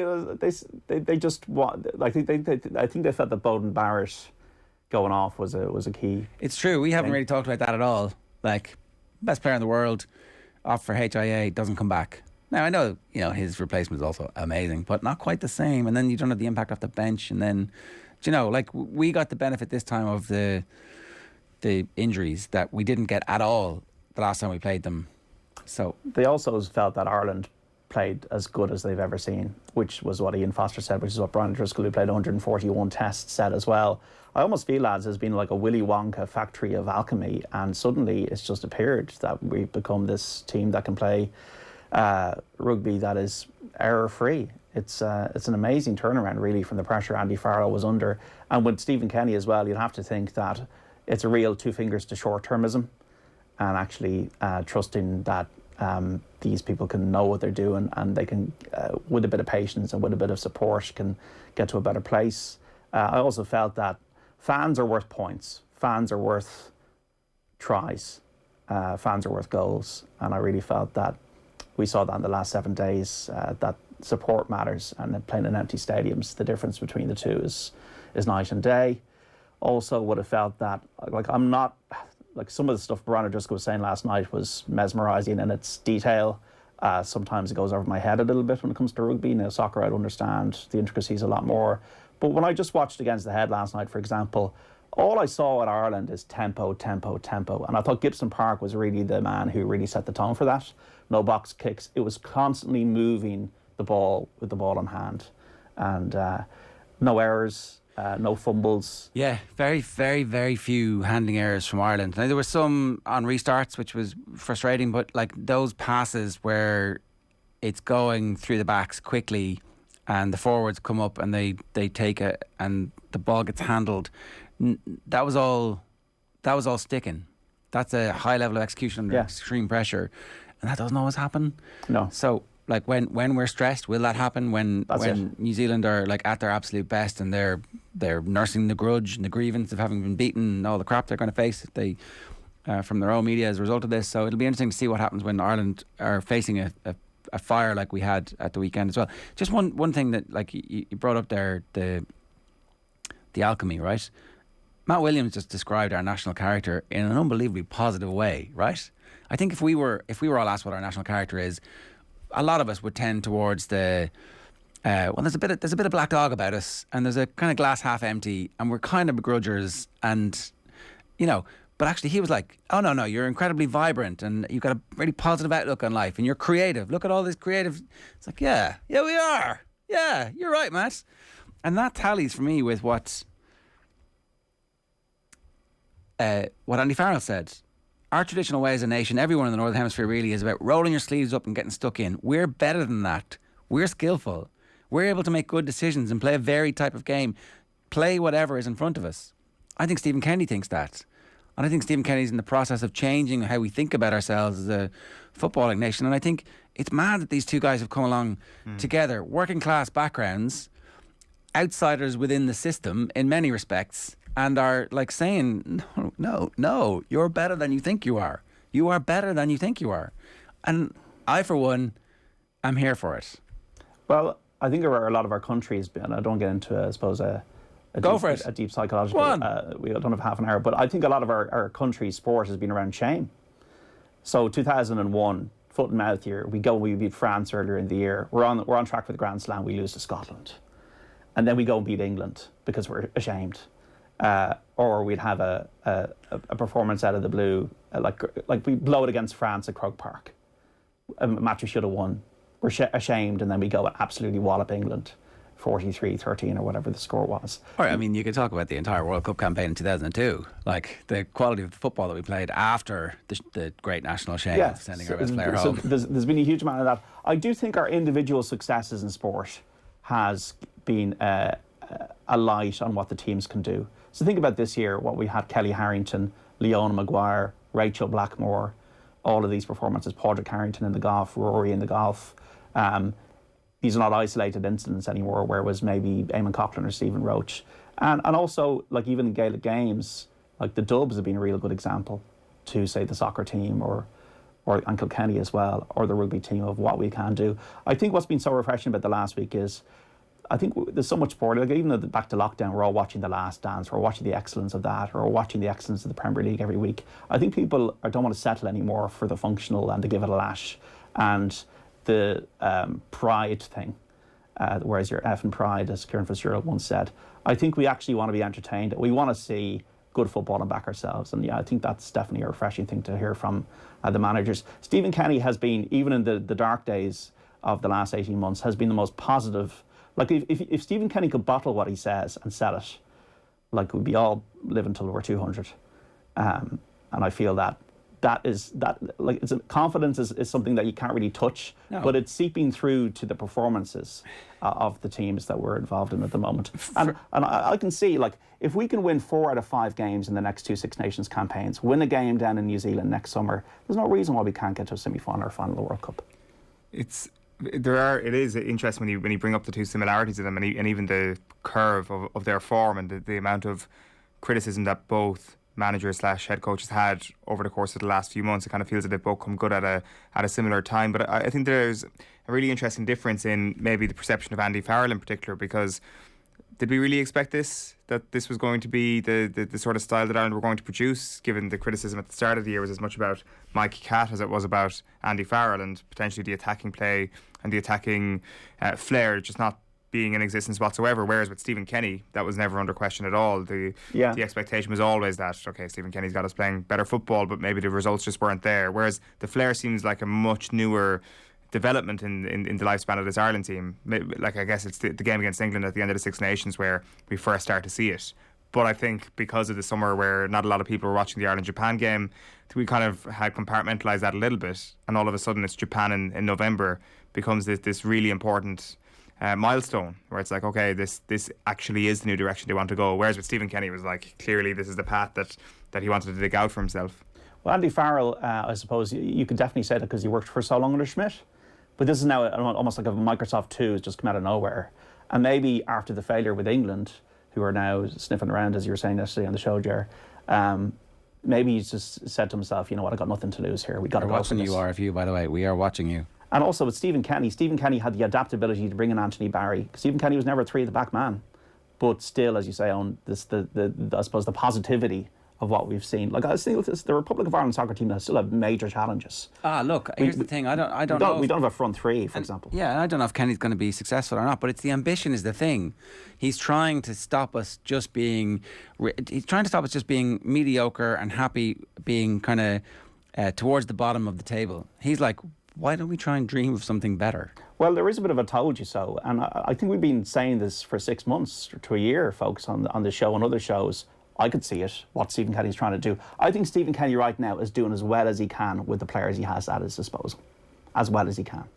And I think he's learned a lot of hard lessons along the way, especially among the senior players. You have to have them in the stable, in the team, and leading the way. And some of them are gone though, you know, like Robbie Brady's gone. I'm thinking of Coleman and Duffy here. Yeah, fair enough. But Kieran Clark is gone, and even at this stage, last week somebody was listing off all the players who could be in the squad, and you're like, "What? Do you want a squad of 40 first off?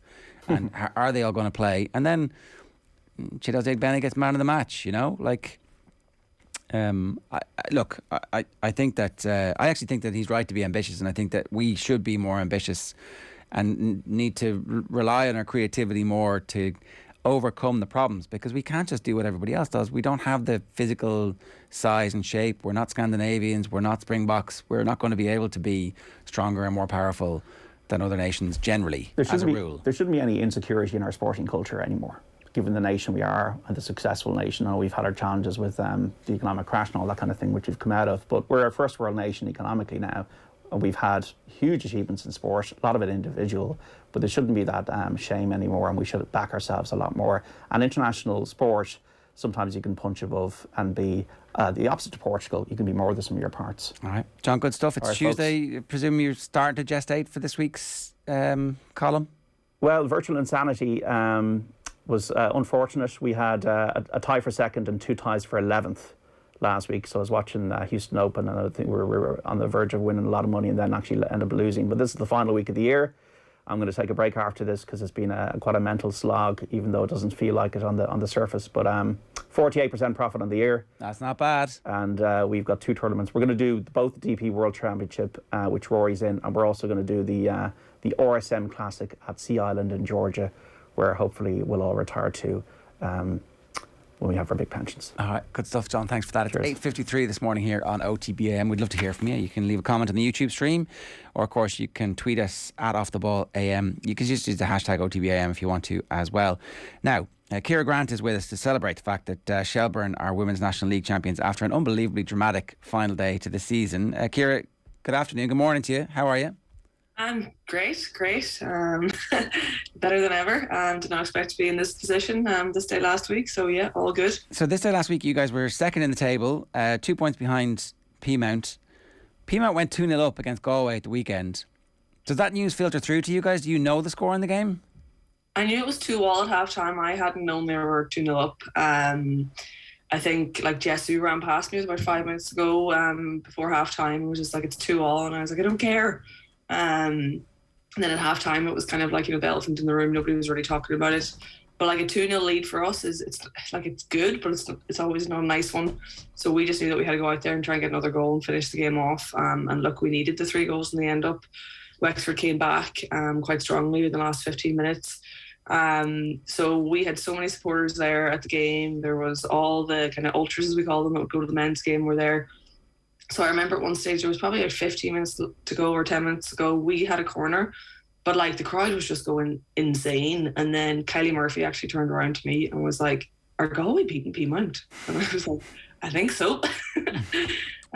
So at that stage, like, it's funny to even try and remember. Like, I knew that like Peamount were clearly winning because the fans were going crazy.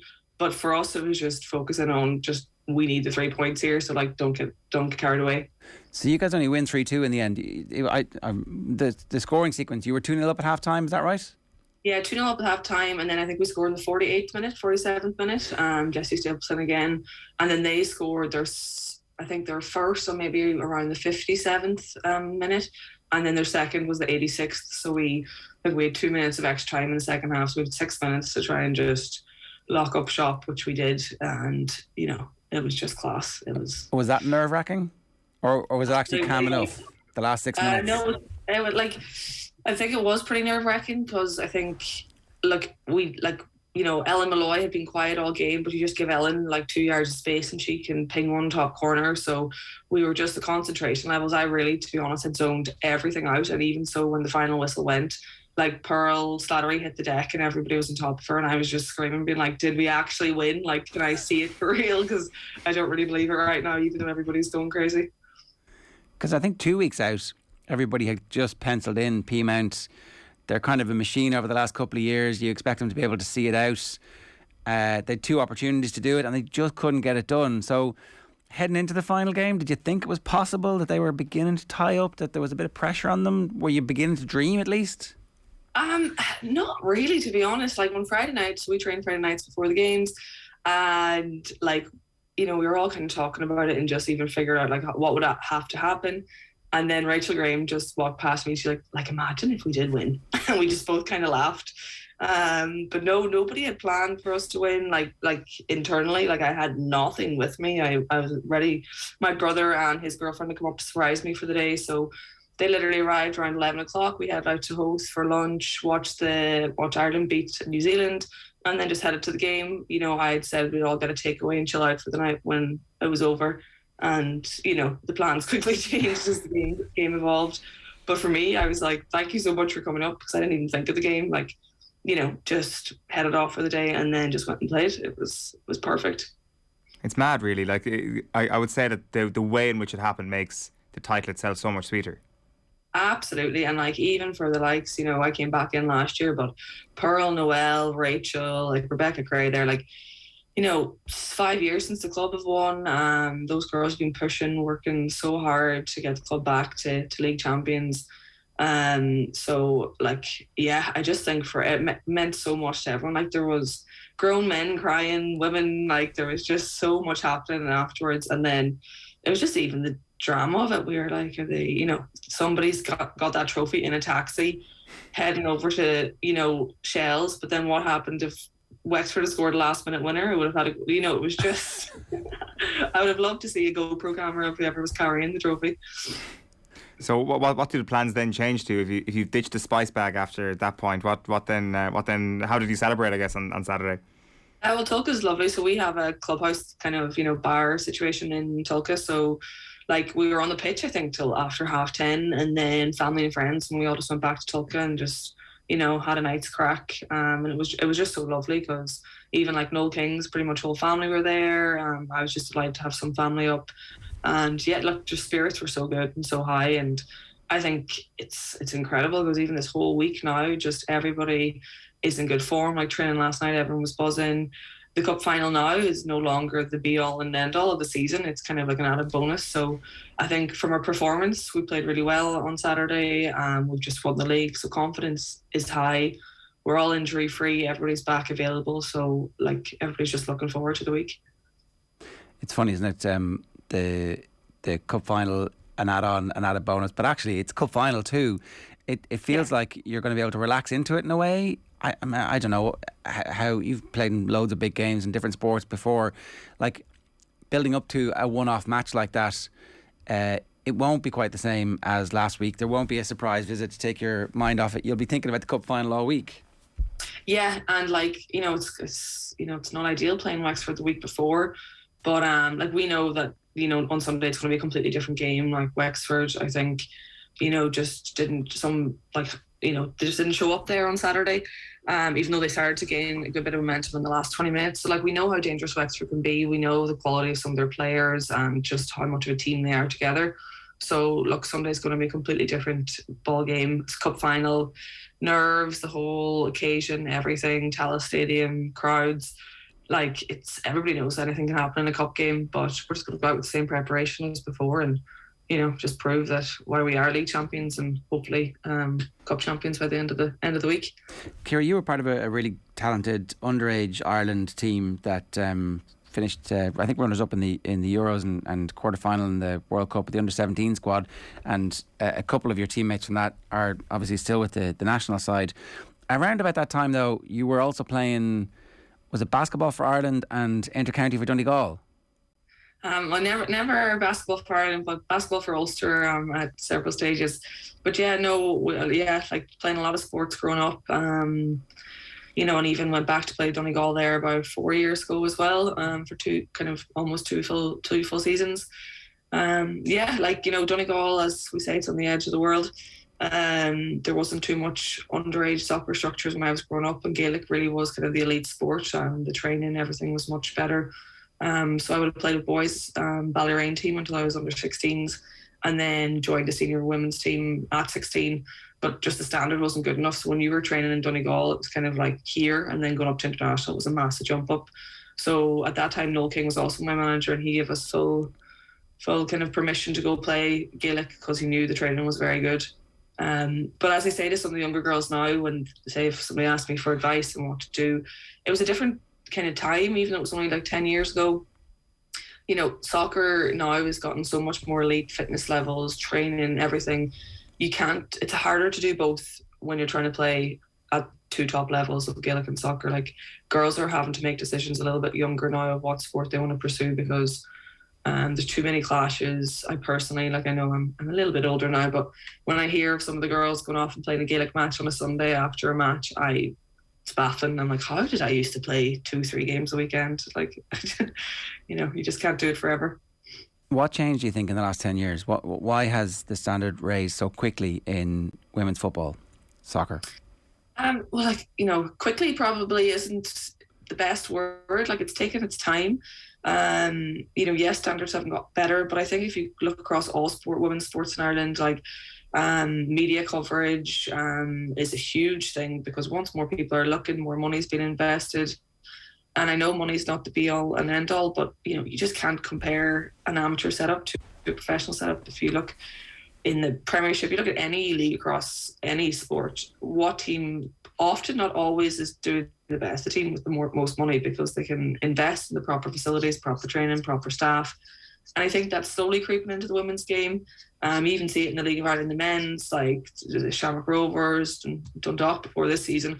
But it's the clubs that can attract the bigger players, put in the right money in the right places.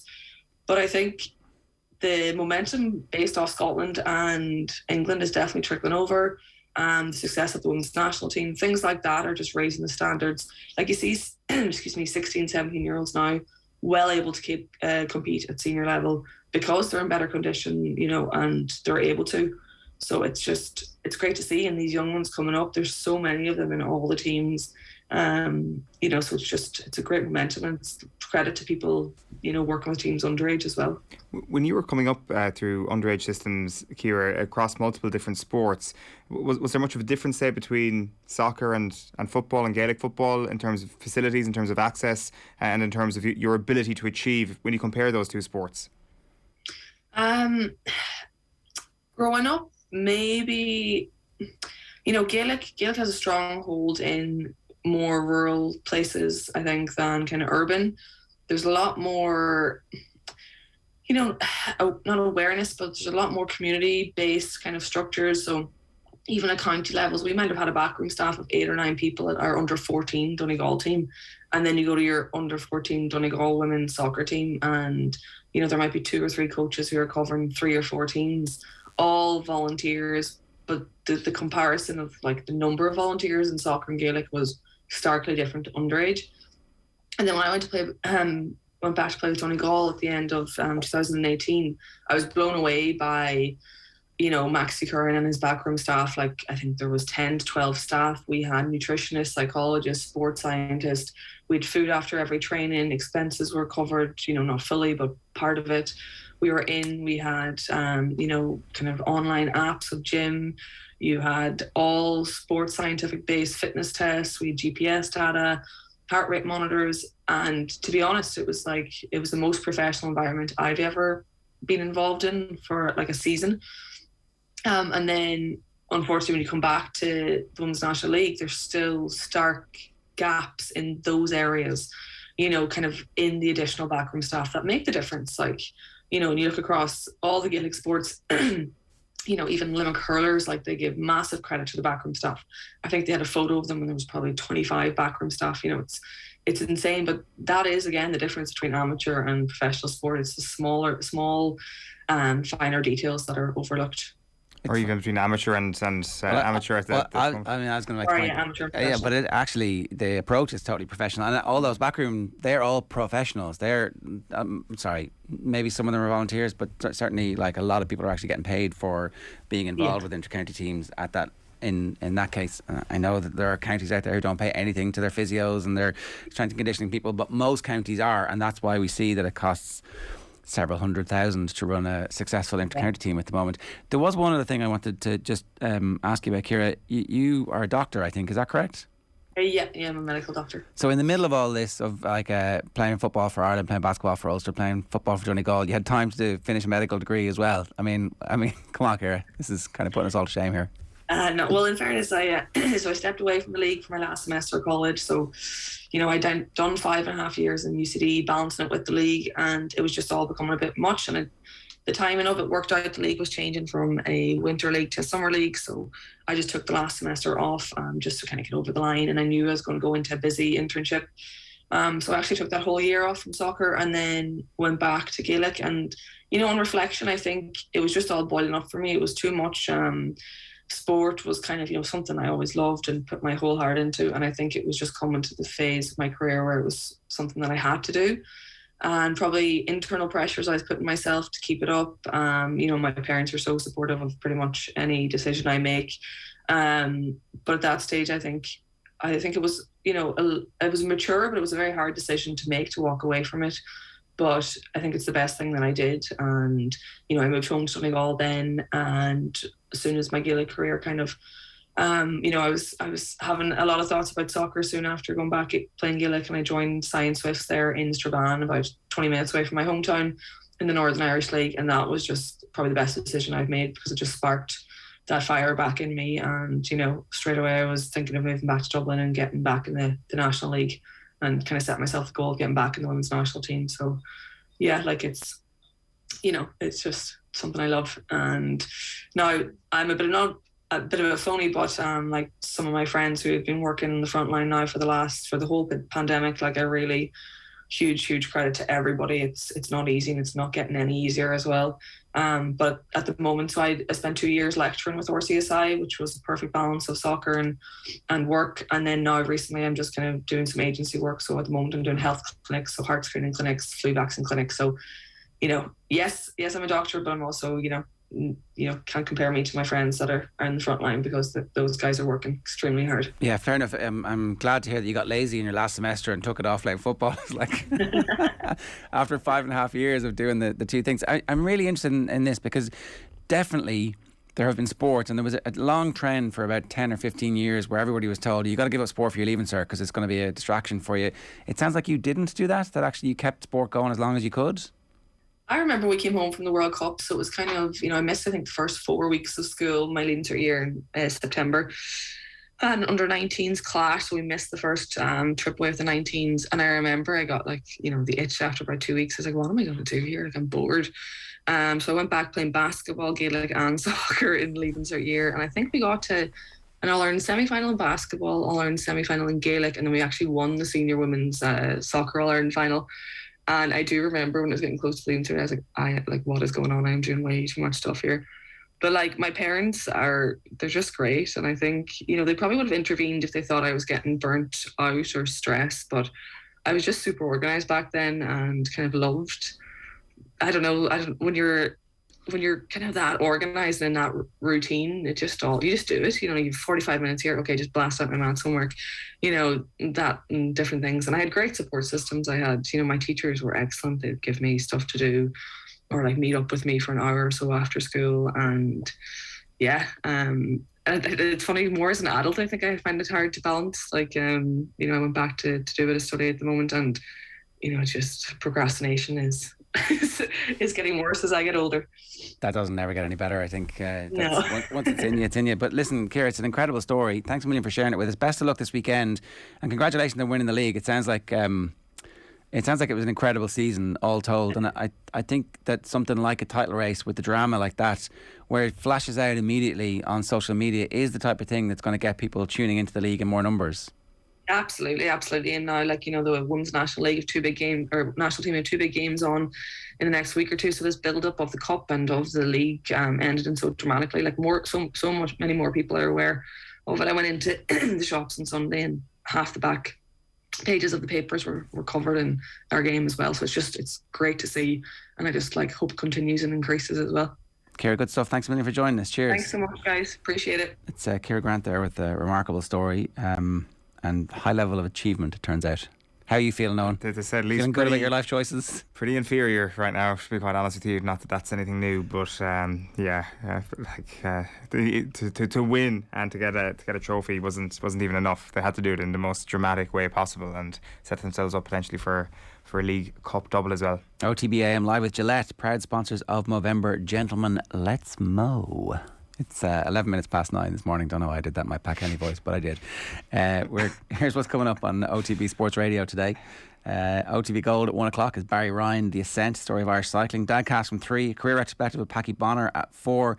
OTB Gold, The Life and Times with Johnny Kilban. And then the show is live tonight from 7. The Snap on OTB is brought to you in association with Aer Lingus College Football Classic. Be the first to get tickets to see Northwestern Wildcats versus Nebraska Huskers at the Aviva Stadium on Saturday the 27th of August 2022 through the official game pre-sale this Thursday.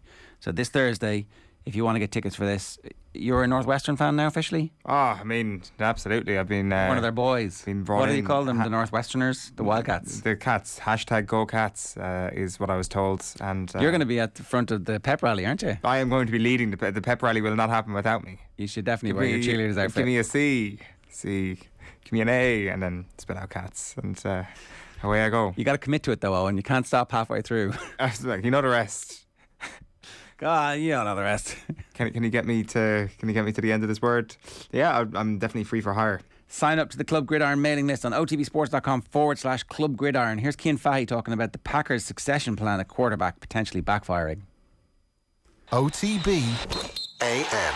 This is OTB Sports Radio. Have you subscribed to the OTB Football Podcast? If not, here's some of what you've missed over the last week. If Gerrard was at Rangers the whole time and whatever success he had and went straight into the Liverpool job, I think that would be madness from Liverpool. It was a decent team. Deco was playing. Deco? Yeah. Oh, I thought you meant for us. Deco made his debut. Sheriff Street, North Dublin. I was thinking, Deco, who's that? Subscribe now to the OTB Football Podcast stream wherever you get your podcasts and download the OTB Sports app.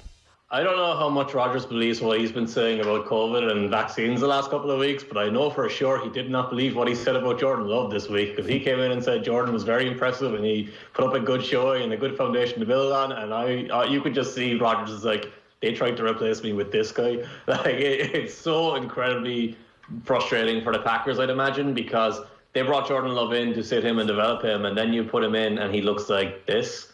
That's not any sort of confidence in you moving on from Aaron Rodgers. That's not any sort of confidence in you justifying that draft pick you spent on him, that traded up to get him. Like, when Jordan Love was the pick, The thing that has to be remembered is it made no sense because they had Aaron Rodgers, because they had major needs elsewhere, and they had a team that was built to win a Super Bowl right now. It made no sense to try and move on. But what was overlooked then was Jordan Love was not a great prospect by any means. He was picked at the end of the first round when he was probably a mid-second round prospect. He was a development guy. And when he played against the Chiefs last week, you just saw it. Like, from his very first throw, he has a receiver wide open in the flat after play action, and he just throws the ball over his head. He gets to a third down soon after that. He feels pressure when there's no pressure there, turns around and looks for his check down and throws it over his head. He tries to hit Devontae Adams down the left sideline. The ball's nowhere close, and Adams has to turn into a defender to prevent an interception. And that's just the way it went throughout the whole game. He is clearly not comfortable with the pace of the game. He's not showing any pocket presence. His arm talent isn't what they wanted it to be, because they probably compared him to Patrick Mahomes, because that was the popular comparison. And his ball placement and his accuracy was just absolutely erratic. Like, he was not throwing to receivers. He was throwing into the general area of his receivers and hoping that they would come up with the ball. His biggest play of the game was a heave that Randall Cobb caught with a defender draped all over him, and it was just a throw up in hope. So it's a very, very concerning game if you're a Packers fan looking to the future, and it's just further proof that the front office there has been an absolute shambles for years. Car insurance is boring, but you don't have to be. Get Set Go is the kind of car insurance you can sort in a few minutes online, then bounce on with your day. Are you ready for Quick Start Insurance? Get a quote now at getsetgo.ie. MCL Insurance Services Ireland Limited, trading as getsetgo.ie, is regulated by the Central Bank of Ireland. OTB AM. With Gillette, proud supporters of Movember. Gentlemen, let's move. Okay, so renowned football intellect Michael Owen has decided that international football is broken. Rapidly falling out of love with watching international football, barring the big tournaments. I think a lot of people feel the same way. Half of these games are absolutely pointless. A restructure is needed. Phil Egan, good morning to you. Good morning, how are you doing? I'd wager no man in the world has watched more international football than you have this week. Yeah, and do you know what? If there's a certain game you don't like, watch a different one. So, Michael Owen, there was other games you could have watched. You could have watched European champions Italy struggle to break down Northern Ireland and do themselves out of automatic qualification. You could have watched Portugal? Numerous games. You could have watched Portugal the other night. Portugal's a massive story that we've kind of Absolutely. just, like, because of our own local obsession, obviously. We played a role in it. Yeah. We got to be proud of that. Absolutely. Actually, it would have worked out better, I think, for Portugal if we had beaten them last week, because it might have sprung them into action. They clearly felt after Renato Sanchez scored, that's it, job done. We have Serbia now exactly where we want them. You'd almost say they scored too early, Phil. I think they scored too early. And then I watched Croatia and Russia on Sunday afternoon, a 2:00 game, which was just what I needed on a Sunday afternoon, because it wasn't the nicest day. Put the fire on, feet up, and Croatia battered Russia for 80 minutes, eventually got their goal, and then Russia realised we need to score now, and then they sprung into action, but they left it too late. So look, people knock international football. I think the Euros kind of got a lot of people back on side. I know there's going to be a lot of talk about Qatar once the qualifying is over. Gareth Southgate obviously is certainly going to have to address it between now and the start of the tournament next year. In fairness to the English media, it's all over the English papers today. Pictures of workers sheltering from the heat outside a stadium in Qatar. The figure of £12 being the daily wage that people are being paid to work 12-hour days. It's a ludicrous idea to have the World Cup in Qatar, and it is happening. And it is one of those stories that, although it was announced 4 or 5 years ago, people will start to wake up to now, and it's going to be very interesting to see what happens. I was of the feeling when they got it, I thought, it'll never happen. This isn't really going to happen, is it? And then, as you get closer to it, obviously the Premier League have fit their schedule around the World Cup, which is ridiculous, by the way, the demands on the players that are going to be playing at the World Cup. I just hope they're working on their hamstrings right now, because they're going to be tested next year big time. But going back to what Michael Owen said, this is the same Michael Owen that you remember. He did that skills challenge with Jamie Carragher that was on TV, where he's smashing the ball past young teenagers in goals. He's basically showing them, this is how you finish. So, he had the ruthless streak in him in that, and I'm sure he would have been happy enough to get a hat-trick against San Marino and bump up his goal scoring stats, which Harry Kane did last night. The San Marino goalkeeper may as well have been that kid who was being taught a lesson by Neville Southall in that video as Michael Owen is embarrassing him. Like Harry Kane not celebrating after his fourth goal. I guess a classy touch, you'd have to say. He's a classy guy, Harry. He thought he handled the situation in the summer very well, I read during the week. He was like, I handled that situation very well. Did you really? When you completely destabilised your club? And that was his brother's fault. Yeah. He's back now, and sure, Conte is in at Spurs, and Harry will be ready for this weekend's game against Leeds, and all will be forgiven. But I was flicking at the end last night, right? And the atmosphere and the commentary in the Scotland game was absolutely off the charts. It was McCoist, wasn't it? Yeah.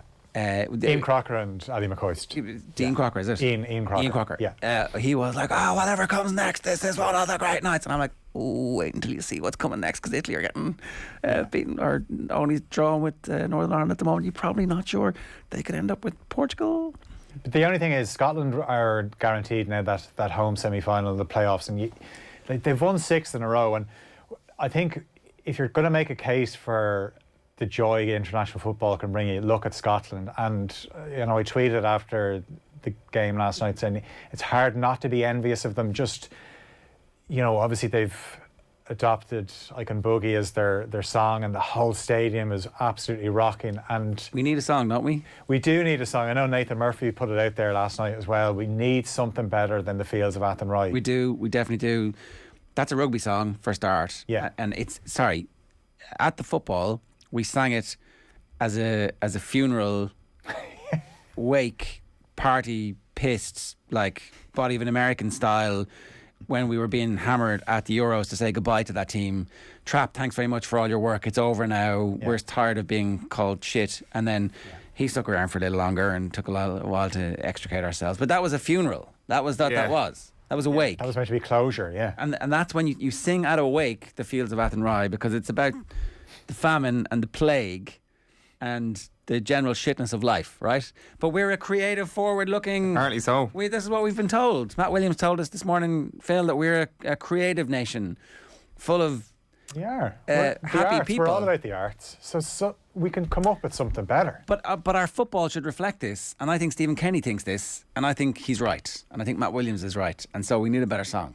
I was suggesting even get a good song for goal celebration. So Zombie Nation is something that I know is played at Celtic Park when they score a goal, and it just gets the crowd into it. I know somebody pointed out to me that Tottenham used Darude and Sandstorm, but you can't sing along to that. With Zombie Nation you can. Give me Zombie Nation. I'm not you'll know it if you... Well, give me some of it. Well, there's no words to it. It's a chant basically. It's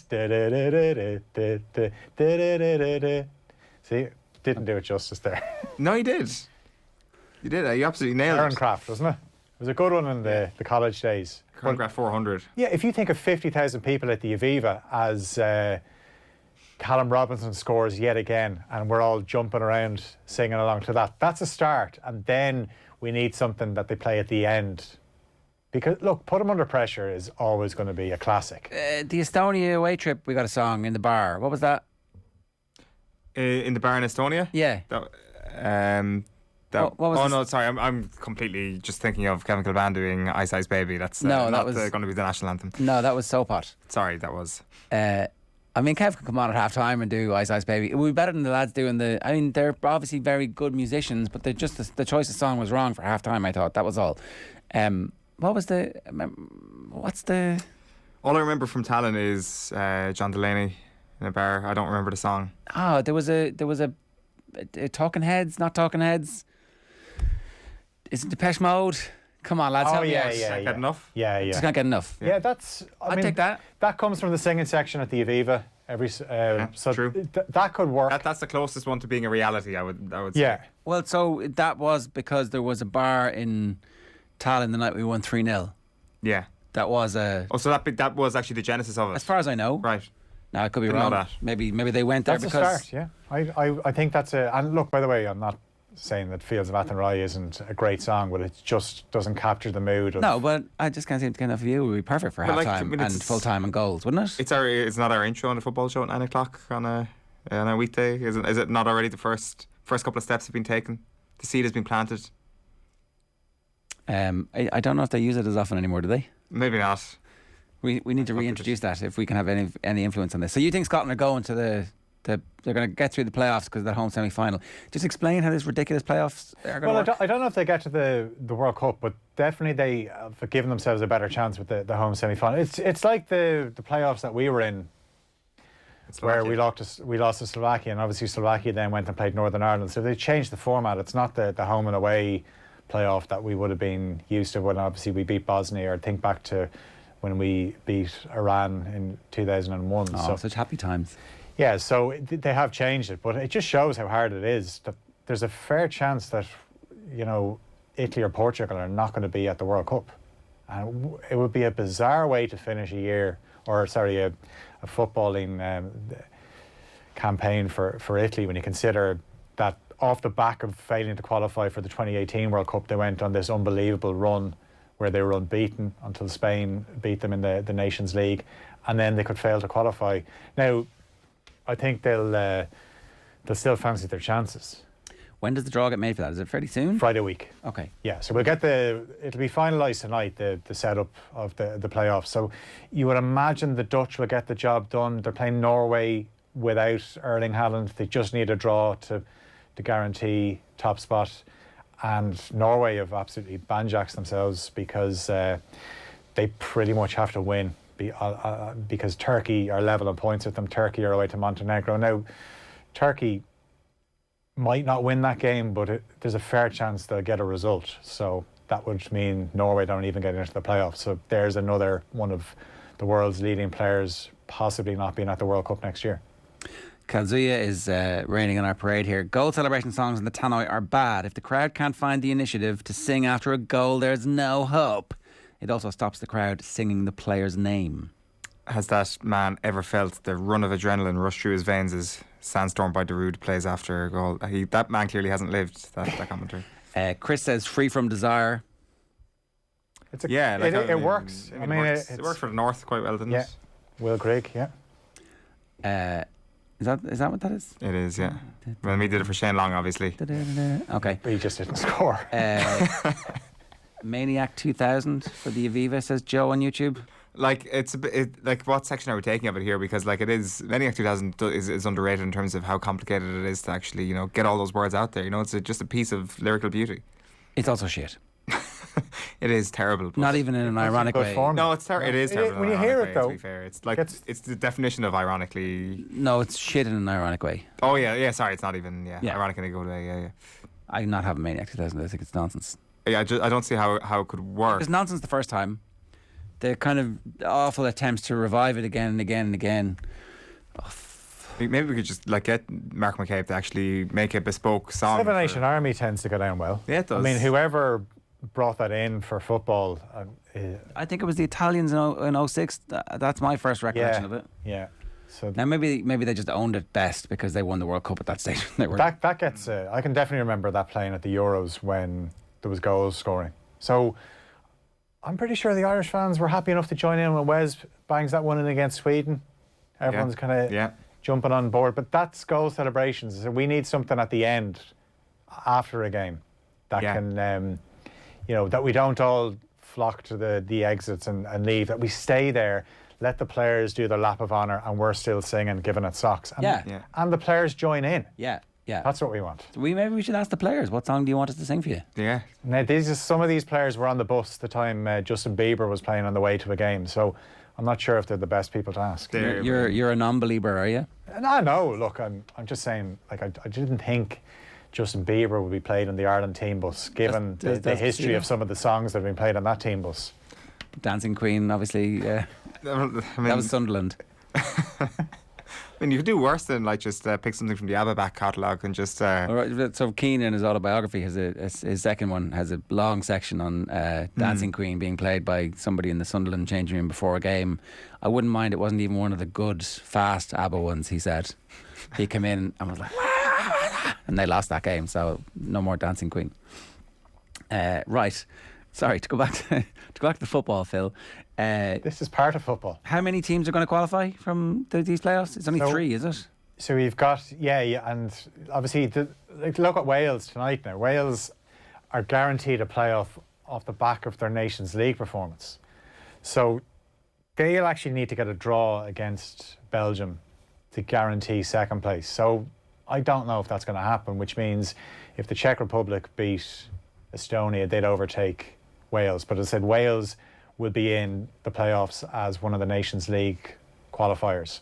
But again, they're going to be so far down, they're going to be unseeded. So yeah, this draw will be on Friday week, and then a few weeks after that, then we've got the Nations League draw. So do 12 teams go into these playoffs? 12 teams, and only 3 come out. Yeah. Ooh, that's tough, isn't it? So it's I mean, that's going to be unbelievably high quality knockout under lights football. That's international football. It's going to be brilliant. It's next March. Screw you, Michael Owen. Yeah, absolutely. What are you talking about? I mean, look, you could watch every Premier League game every weekend, and one game could be a no contest at all, but the other 9 could be great. Like, you can't just hone in on one You result. can't for England. Also, as well, I'd say the San Marino lads waking up this morning, okay, I'm sure they're pretty tired, but what an honour for them. They get to play against some of the best players in the world. Yeah, exactly. And they'll get to play in the Nations League next year, where they get to play teams that are closer to their level. So you can't just, like some people are suggesting, you have a pre-qualifying tournament for these teams. That just widens the gap. We should have brought this up a little bit earlier, but it was obviously an amazing weekend last weekend for Shelbourne women generally, because Ronaldo's shirt on Thursday night. Oh yeah. And then the league win on Saturday or Sunday. Do you think Gavin Bazunu is pissed off, or did he then go into the change room and get Ronaldo's second jersey? Because he was definitely over saying, look, come on, I've done enough now of these. You screwed me by winning that game, but I got your penalty and I'm getting your jersey. Do you think? And then it got nicked. It got nicked. And like, he can't give out. He can't chase after the kid and go, here, that's mine, right? So do you think the second one in the changing room, he went in and was like, it's not the same though. It's not match worn. No, and it doesn't have the little bit of muck on it. No, what do you go out and smear it in the grass and go, no one's going to know in 20 years' time? We'll always know. Yeah, we'll always know. Addison Whelan has it. Well, it'll be on his wall though. He definitely deserves a Ronaldo jersey to have on his wall. If he wants to put it up, I'm happy to have Gavin Bazunu put the Ronaldo jersey. He took it. He took his soul the other night.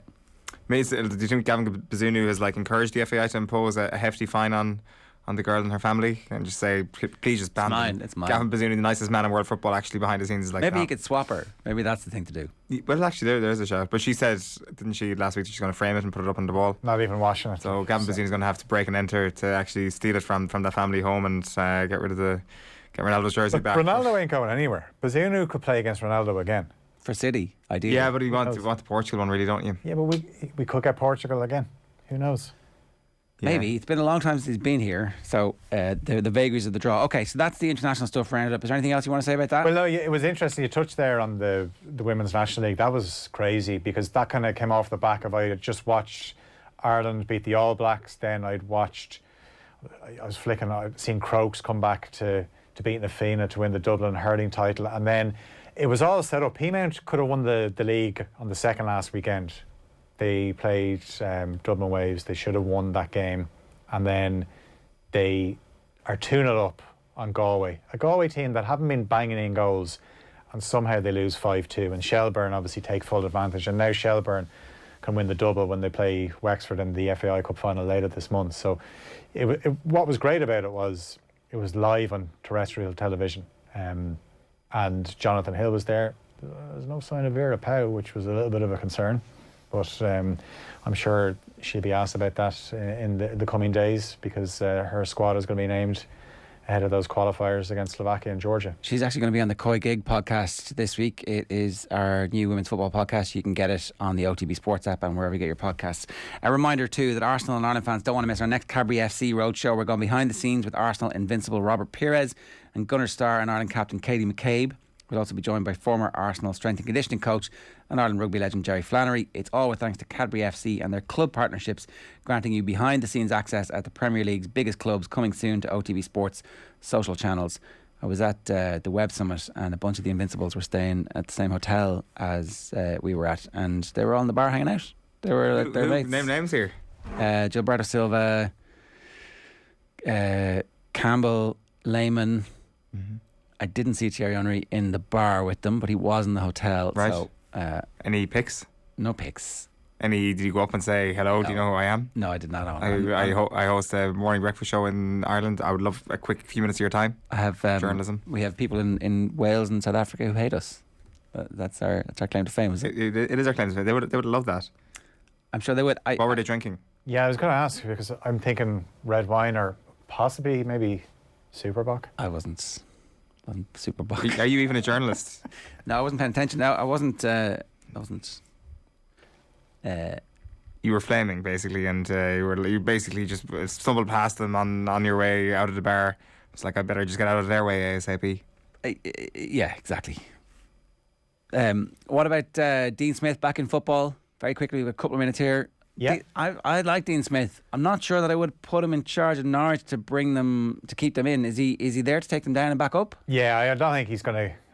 I think realistically, it's a tough job. But 14th of December was all billed as Gerrard v Lampard, but it's now in the different twist to it where it's Dean Smith against Villa. So that's something to look forward to, and obviously it comes off the back of Gerrard will be at Anfield on the 11th of December. So. A couple of interesting days for Stephen Gerrard as Villa boss. In terms of Dean Smith, yeah, if he goes back down with them, he's obviously got previous of getting teams promoted, and when he was with Brentford, he was close to getting them promoted as well. So he doesn't take long breaks from football. No. 8 days. No. I mean, fair play to him. I think it's the right thing for him to do is to get straight back up, because it's not one of those situations where he's out of football for a long time and goes, oh, that guy did a really excellent job. It'd be interesting to see how Gerrard You want to does. become Alan Kirbishley. You don't. And that was the end of Curbs and the managerial merry-go-round. He didn't really get much of a spin. Gerrard saying the right things, making the right noises, or actually it's always going to be very difficult for him not to end up talking about Liverpool, because it's all been about Liverpool. Yeah. And I'd say so much so that he just probably can't wait to get on with things, and Villa actually have a game this weekend where they can talk about that, because you said it's not Gerrard bringing it up. It's just the media are going to be obsessed with how he does, and is he good enough to manage in the Premier League? And if he is really good with Villa, then everyone's going to say, oh, surely he's going to be the next Liverpool manager. That is what we have to look forward to for the next few years. So unfortunately, as a Villa fan, Jerry, you're probably going to have to get used to it. But I'm sure a lot of people are interested to see what brand of football they play. That's when he says we after the Liverpool game, who will he be talking about? You're talking about Villa. Phil, good stuff. Thanks a million for that. It's 9:36 this morning here on OTB AM. We're back tomorrow morning from 7:30 with Laser World Champion silver medalist Finn Lynch and much more as well. OTB AM with Gillette, proud sponsors of Movember. Gentlemen, let's mow. Right now, Brian O'Driscoll talking about the All Blacks. Enjoy. Ireland with the ball in hand just look transformed. So what are they doing? What are they doing that suddenly, you think of which try? It was Kelleher's try. Even not to mention Lowe's even early on, but you think Kelleher's try, this was Ireland in possession just inside their own half, and it's, again, brilliant, scintillating rugby to get all the way up and they go over from close range. Those kind of moments were very few and far between for a long time. So Ireland transformed with the ball in hand. Yeah, their launch play was very, very good, incredibly accurate. The quality of the passing was out in front. I suppose if you take the Kelleher try, for example, a dummy maul to try and keep them tied in close, first of all, but it was a 6-man line out. You're using Caelan Doris as, the ordinary 13 in that Brumbies play, it's all played close enough to the line but far enough away to not be able to be read through. I thought it was, on that one, Havili read very poorly and forced Ione to have to hit in on Doris, which immediately, if you get in that, the job is done. Johnny's around the corner, and Sevu Reece, has to hit in on him, and all of a sudden you get an edge. Once you get an edge and in behind, the All Blacks or any other defence in the world is going to scramble a little bit. They're disorganised. You've got personnel not connected together. So ordinarily the three-quarter line wants to defend together. Tight forwards want to defend together. All of a sudden you've got front rowers coming out of a line-out maul and they're defending out on the wing. And then you get, three of the backs turn up for big plays. Ringrose, James Lowe nearly gets over, and then Bundy smashes one in before Kelleher does. So it really felt as though once that initial launch play was over, it didn't matter what number was on your back. It was just about aggressive ball carrying and being direct and being square. That was one of the things that I was so impressed with Ireland over the course of the 80 minutes. The squareness of their carries, about how direct, how north-south they were. They weren't trying to, lever themselves across the park or get to soft shoulders. They were direct hard, and no one better than Josh van der Flier. I thought he was outstanding. He's a smaller guy, and so you could sometimes wonder whether he's going to be able to impact from a ball-carrying perspective at international level. But the speed and the depth and the directness and the squareness of his carries gets him over the advantage line. And it's just an intent piece. That's all it is. It's in his head that I'm going to carry this at 1,000,000 miles an hour. And sometimes he'll get absolutely opened up by a big collision. But more often than not at the weekend, he made a soft shoulder, got him in behind, almost got a couple of offloads away. So that was one example. The quality of the passing, it was a penalty advantage for the James Lowe try. I just thought, it was a lovely pass, good pass from Johnny. The pass from Bundyaki was absolutely magnificent. And it was a good 15-metre pass. But right out in front of Hugo Keenan, didn't have to check stride. He ran across a little bit, and I heard Tommy Bowe talking was he on Channel 4 talking about as a winger, he would have liked that early. I thought Hugo did brilliantly, because as soon as you throw that early, everyone then only has to worry about one guy. They just have to worry about James Lowe. Whereas while he's carrying it, he carried, sucks the defenders in to commit to him, throws the pass, and then it creates a one-on-one for James Lowe and gets in ahead of Jordy Barrett. So I just thought the accuracy of almost everything that Ireland did was really, really impressive. And that's on both sides of the ball. The accuracy of their defensive reads, the collision winning. Gary Ringrose, I think his best defensive display, even though it'll record that he might have had 3 or 4 misses. His defensive display was outstanding. The level of the impacts, the importance of them, the pressure, squeezing space to make sure that he was in the eye line of every New Zealander that had the ball to not allow them to play. Even James Lowe's, game-defining potentially hit in on Ione to stop the ball and stop a potential try up the other end from a turnover. So all of these micro moments in the game added up to this overall excellent performance that we're glowing about. So yeah, it's lovely to have this conversation, Joe. It really is. As an analyst, it actually is easier to scrutinize something negative, but it's much more pleasant to talk about something positive. And Ronan Kelleher knows the one error that he kind of made in the day was his read of not being able to keep an eye on where the ball was, but he was man marking or player watching, rather than identifying Papapili had the ball first of all and he just left his tight head prop. That for me is it's the only error in it, real error in it. And yes, there's other one kind of smaller errors, but that is the only thing in an 80-minute performance, and you just don't often see that from an Irish team. In fact, very rarely. So why not get excited and in this moment? Let's be excited for this week. And we are right in saying, because it certainly looks like it, that the Irish players are far more inclined to get their hands free and take a chance and throw a pass when a line break is made. They're not thinking about hitting the deck and let's concentrate on the next ruck. Although you would say the breakdown work's improved actually in recent times for sure. But there is that willingness when it's on, right, let's go. And everybody looks alive to it now. It's not a surprise anymore when somebody throws a pass out of a tackle. No, it's not. They are playing heads up. They really are. There was an incident relatively early on in the game where they came from a line out on the right hand side, or a set piece, scrum or line out. They hit into the middle of the park, and then I think they were due to go again, and Doris identified that they were really short and the blind side and just held his width and called for a wide pass from Jameson Gibson Park. He stuck him a little bit on the inside shoulder, so he didn't allow him bounce on the outside. But that's pure heads up rugby. Just watching, seeing defence, what's happening in front of you, and if there isn't a mirror on personnel on either side of the ruck, if you're favoured one side or the other, well, that's the side you go. And that's why Johnny and Jameson, are so good. They're able to identify bodies on the ground, defenders in the defensive line, and sometimes it's about going the side that's loaded with more numbers, but you understand who the personnel are. If you've got 4 tight 5 on one side and a winger, and you've got some speed on that side, it's okay. You pick and choose, go that side. The other thing you mentioned about the speed of the ruck ball, at times they were winning rucks with one, 2 players. The accuracy around there, very few bodies going to dead rucks or rucks that were already won. And just one thing that I did notice, and you know, it's their ability to get into the shape, the pod off 9, hitting the middle guy, the pop in or out, but then having Johnny or Hugo or James Lowe in that pivot position behind the pullback. And then they have 2 more forwards outside. And a lot of the time they were going out the back of this in this game. They obviously felt as though they could stick them in midfield with the angles of running with Doris and Furlong, even when they were in that second pod.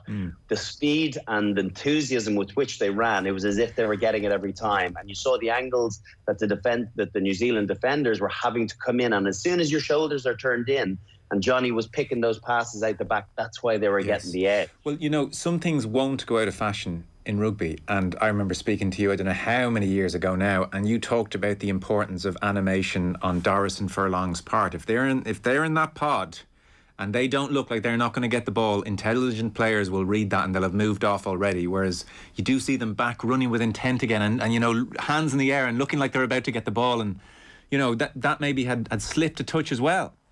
Yeah, but I like the reality is you're never actually lined up as a decoy runner. That's not, if you think I'm a decoy, Sure, it's all yes. over. You should be able to get it, of course, yeah. You are a viable option every single time, because if you're not, it means you're not sticking the defence the way you should do. And the beauty is when you've got someone that can pick the pass like Johnny does, like he gets around the corner really well, and then he interests first defender, he squares up a little bit, interests the first defender, and then if you have 2 guys coming back against the grain as he throws that pass to either of them or the late pull out the back, it's wickedly hard to defend. Yes. So if you're showing and running with animation and intent as if you're going to get the ball, that's all the defense sees. There's only so much of the picture that they can see. They just see a guy like Tyke Furlong, 20 stone, but he can shift. And he's running back at your inside shoulder. You can't kind of I'll play a bit soft here and see what's going on out the back. That's why you saw Leonard Brown a couple of times biting right in, shoulders in, and then whipped it out the back to Bundy, who was on to Gary, who drew in Reese, and then it was Conan around the corner in the first half, and then out to Conway and getting to the width. Like, it was all such great stuff because it was so well thought out, and it was very simple, but everyone was waiting and ready for it. And I presume if you do gamble, if you look at Furlong and you say, I'm going to take a chance, Sexton has the ability last minute to spot that and fire it to Furlong and then catch you out. I mean, that's the beauty of Sexton. He can change his mind last second. And he will, and he knows as well with the ball handling skills of the front row, in particular Furlong, that he can throw it to him. And the thing is, if you throw it to him, you run the wrap around him as well, because there's every chance he'll look for an offload if he gets through that collision. You know, he's one of the better offloaders in the team. So yeah, that is absolutely, they are thinking every time this could be my time. And I don't think that they actually necessarily, I don't think they're pre-calling. I really don't. I think they're just waiting to see it unfold and for Johnny to be able to see the picture. But I was really impressed at times where Johnny was out of the game, where he kind of went on the keep on going, and then there was nothing down that side. So Hugo Keenan stepped in, first receiver, carried really well and square one time. Lowe came in when he saw Johnny in a ruck and just connected to that pod to get an extra little bit of width off the touchline. All these small little things just lends itself towards the team getting back into their shape. They tried to get to the middle a lot.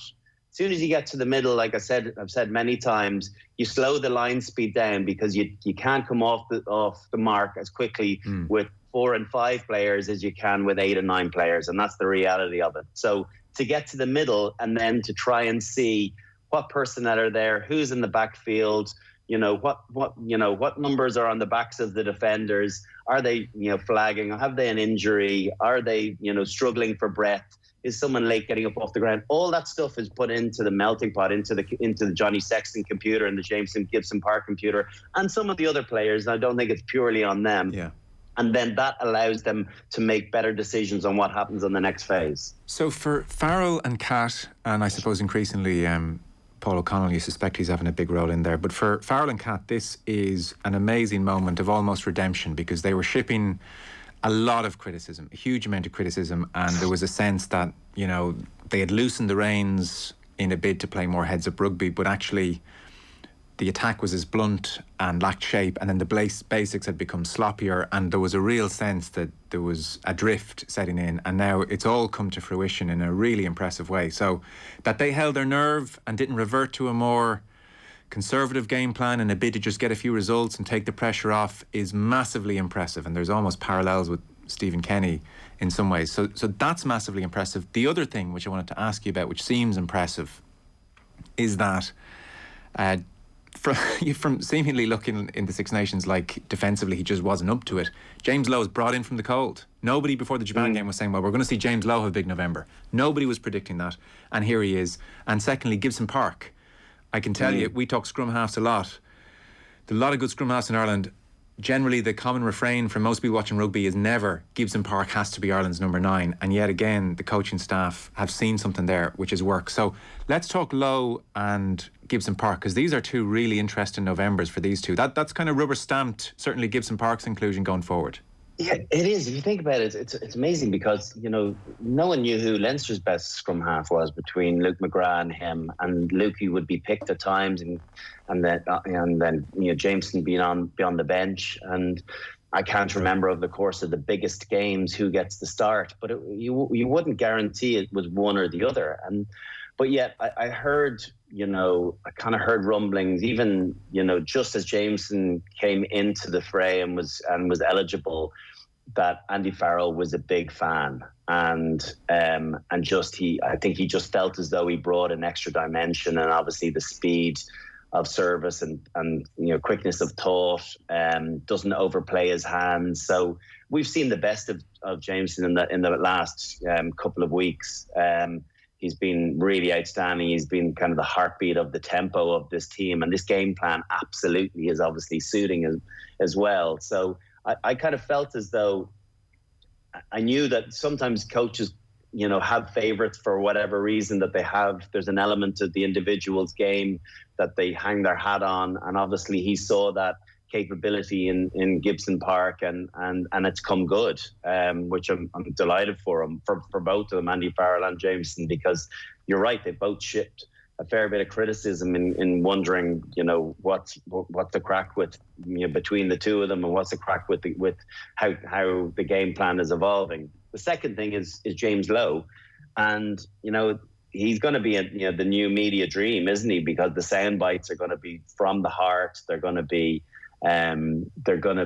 you know, cutting at times, and they're going to be bloody honest, because he said he went away after being dropped during the Six Nations and worked so hard on this part of his game, and it was the bit that he struggled with, the anticipation, the reading, you know, when to come shoot in, when to close the space. I think he didn't really know exactly what he was doing previously, and that looked at because he was caught in no man's land a few times. Whereas on the back of, you know, defensive reads, even the one in the first half, Sevilla broke off a scrum and gave it to Will Jordan, who tried to, you know, shoot up the blind side, and Lowe, you know, closed the space down really quickly, got it, you know, a bit of a hit on him on the inside shoulder, and Doris then held him up for a maul to Ireland. Yeah.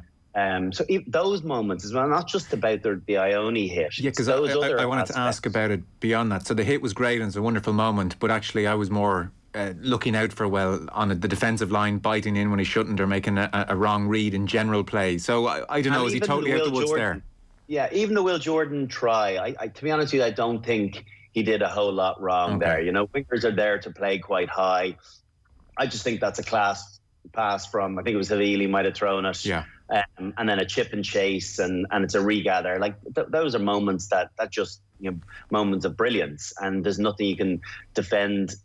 Sometimes you can't defend against that. Lowe had to worry about someone out the back as well, so it's not like he was super narrow, or he was playing ahead of his other defensive line. So I don't think there's anything amiss in that. But I just think he had where the moments where he had to step up and make tackles, he delivered that. And then we're very aware of what he's capable of doing with ball in hand.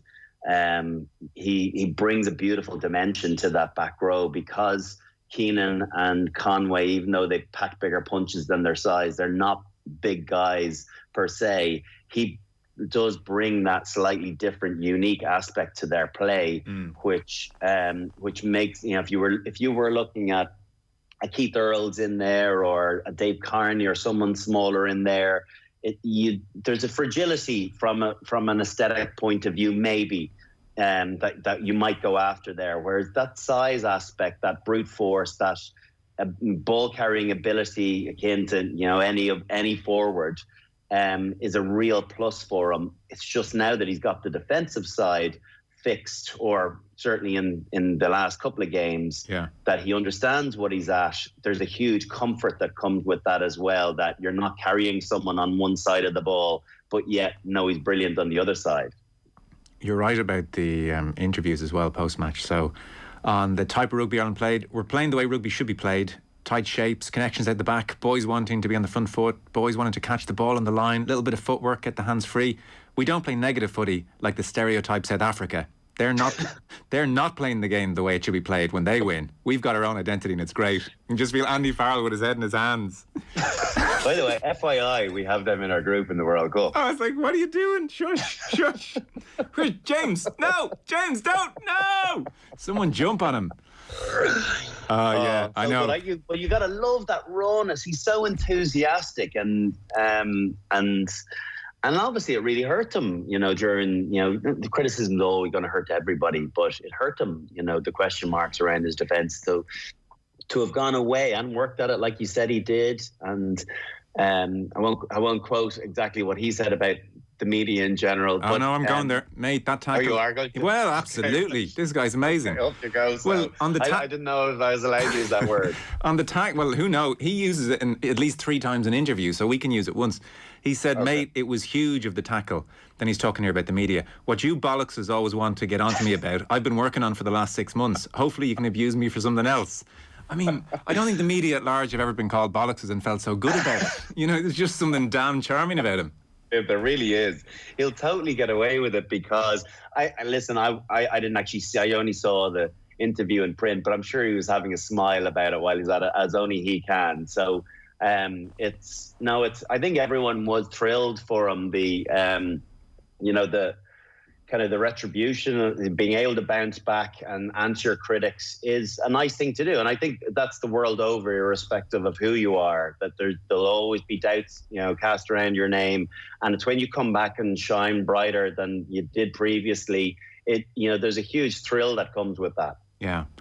So just, I guess, one last point. And again, I mean, I feel like there's brilliant performances that we haven't really acknowledged. I mean, you briefly mentioned the front row. We haven't touched on Henderson or Ryan and all the work they got through. Like, how have we not talked about Caelan Doris, really? Given the performance? You've touched on Van der Fleer. He was absolutely outstanding. I did feel as though, he was, even before the try, take the try out of it, he was everywhere. He was cleaning up situations. He was, clearing out rucks that needed to be won. He was, his ball handling is brilliant, his work rate. I just thought he was outstanding. He got through so much. And again, he's another guy that you kind of think on the face of it, comparatively to others, he's a bit on the lighter side potentially, but boy, he really, he packs a serious punch, the way he carries, the way he runs, the intent he has, the desire he has in him. So it was lovely to watch, and it's a very, very soft try for New Zealand to concede, but great, around the corner again. And we talk about the square carry. Watch that angle that he comes back, or the inside shoulder, just as a Cody Taylor is coming around the corner, and as he tries to, set himself, the momentum is shifted to the outside, and that's where Doris comes off his left foot, runs back at that inside shoulder, and he gets no collision on him, and then has the wheels to get in. So Yeah, he was excellent. Conan was brilliant in his carrying in close and wide. Kelleher was absolutely magnificent. Gary Ringrose, like I said, I thought he was outstanding. Hugo Keenan, geez, that guy's so good. That was the first time he said it. It was amazing to play in a full stadium for the first time. No way, really. Hugo Keenan had never played. Not for Ireland, never for Ireland. Yeah, that's nuts. It feels like he's been here for a couple of years, doesn't it? It's the work rate. There was one time where they turned the ball over and he was in a ruck and there was a bad pass from Sevilla across Retallick to Reese and it was thrown into the touchline. But I just watched Keenan from the corner of the screen and saw immediately the realization of the turnover and knowing his role that he was there to cover. And he looked out on his feet, but he still has this ability to go and go again, even when he's exhausted. Now, nothing came of that, but it was just, again, so much of the performance was around intent and hard graft and not taking the easy options. So they're the really pleasing aspects. You might take them for granted, but when you marry them with the very high skill level and the defensive capabilities and cleverness of the team, you get the type of performance that they churned out. Yeah, I know, it's bizarre. Sometimes you can't believe what you're about to say, but that scoreline flattered New Zealand, which is the extraordinary thing. Then the very, very, very last point. Johnny Sexton injured for 4 to 6 weeks, twisted knee and ankle. He will miss Leinster's Champions Cup games this side of Christmas, unfortunately. So it does mean Joey Carbery, Jack Carty's been called into the squad, but Carbery will most likely, we would assume, start against Argentina. There were echoes of Chicago, I suppose, the way he came on and steered the game home, which must be very good for him, and he's trying to get back to where he was. This style of play should suit him down to the ground. This is made for him, isn't it? Yeah, I can't wait to see more of him. I really can't. And he will get game time in the Six Nations, of that there's no doubt, because they really have to look at other options and give an opportunity to him.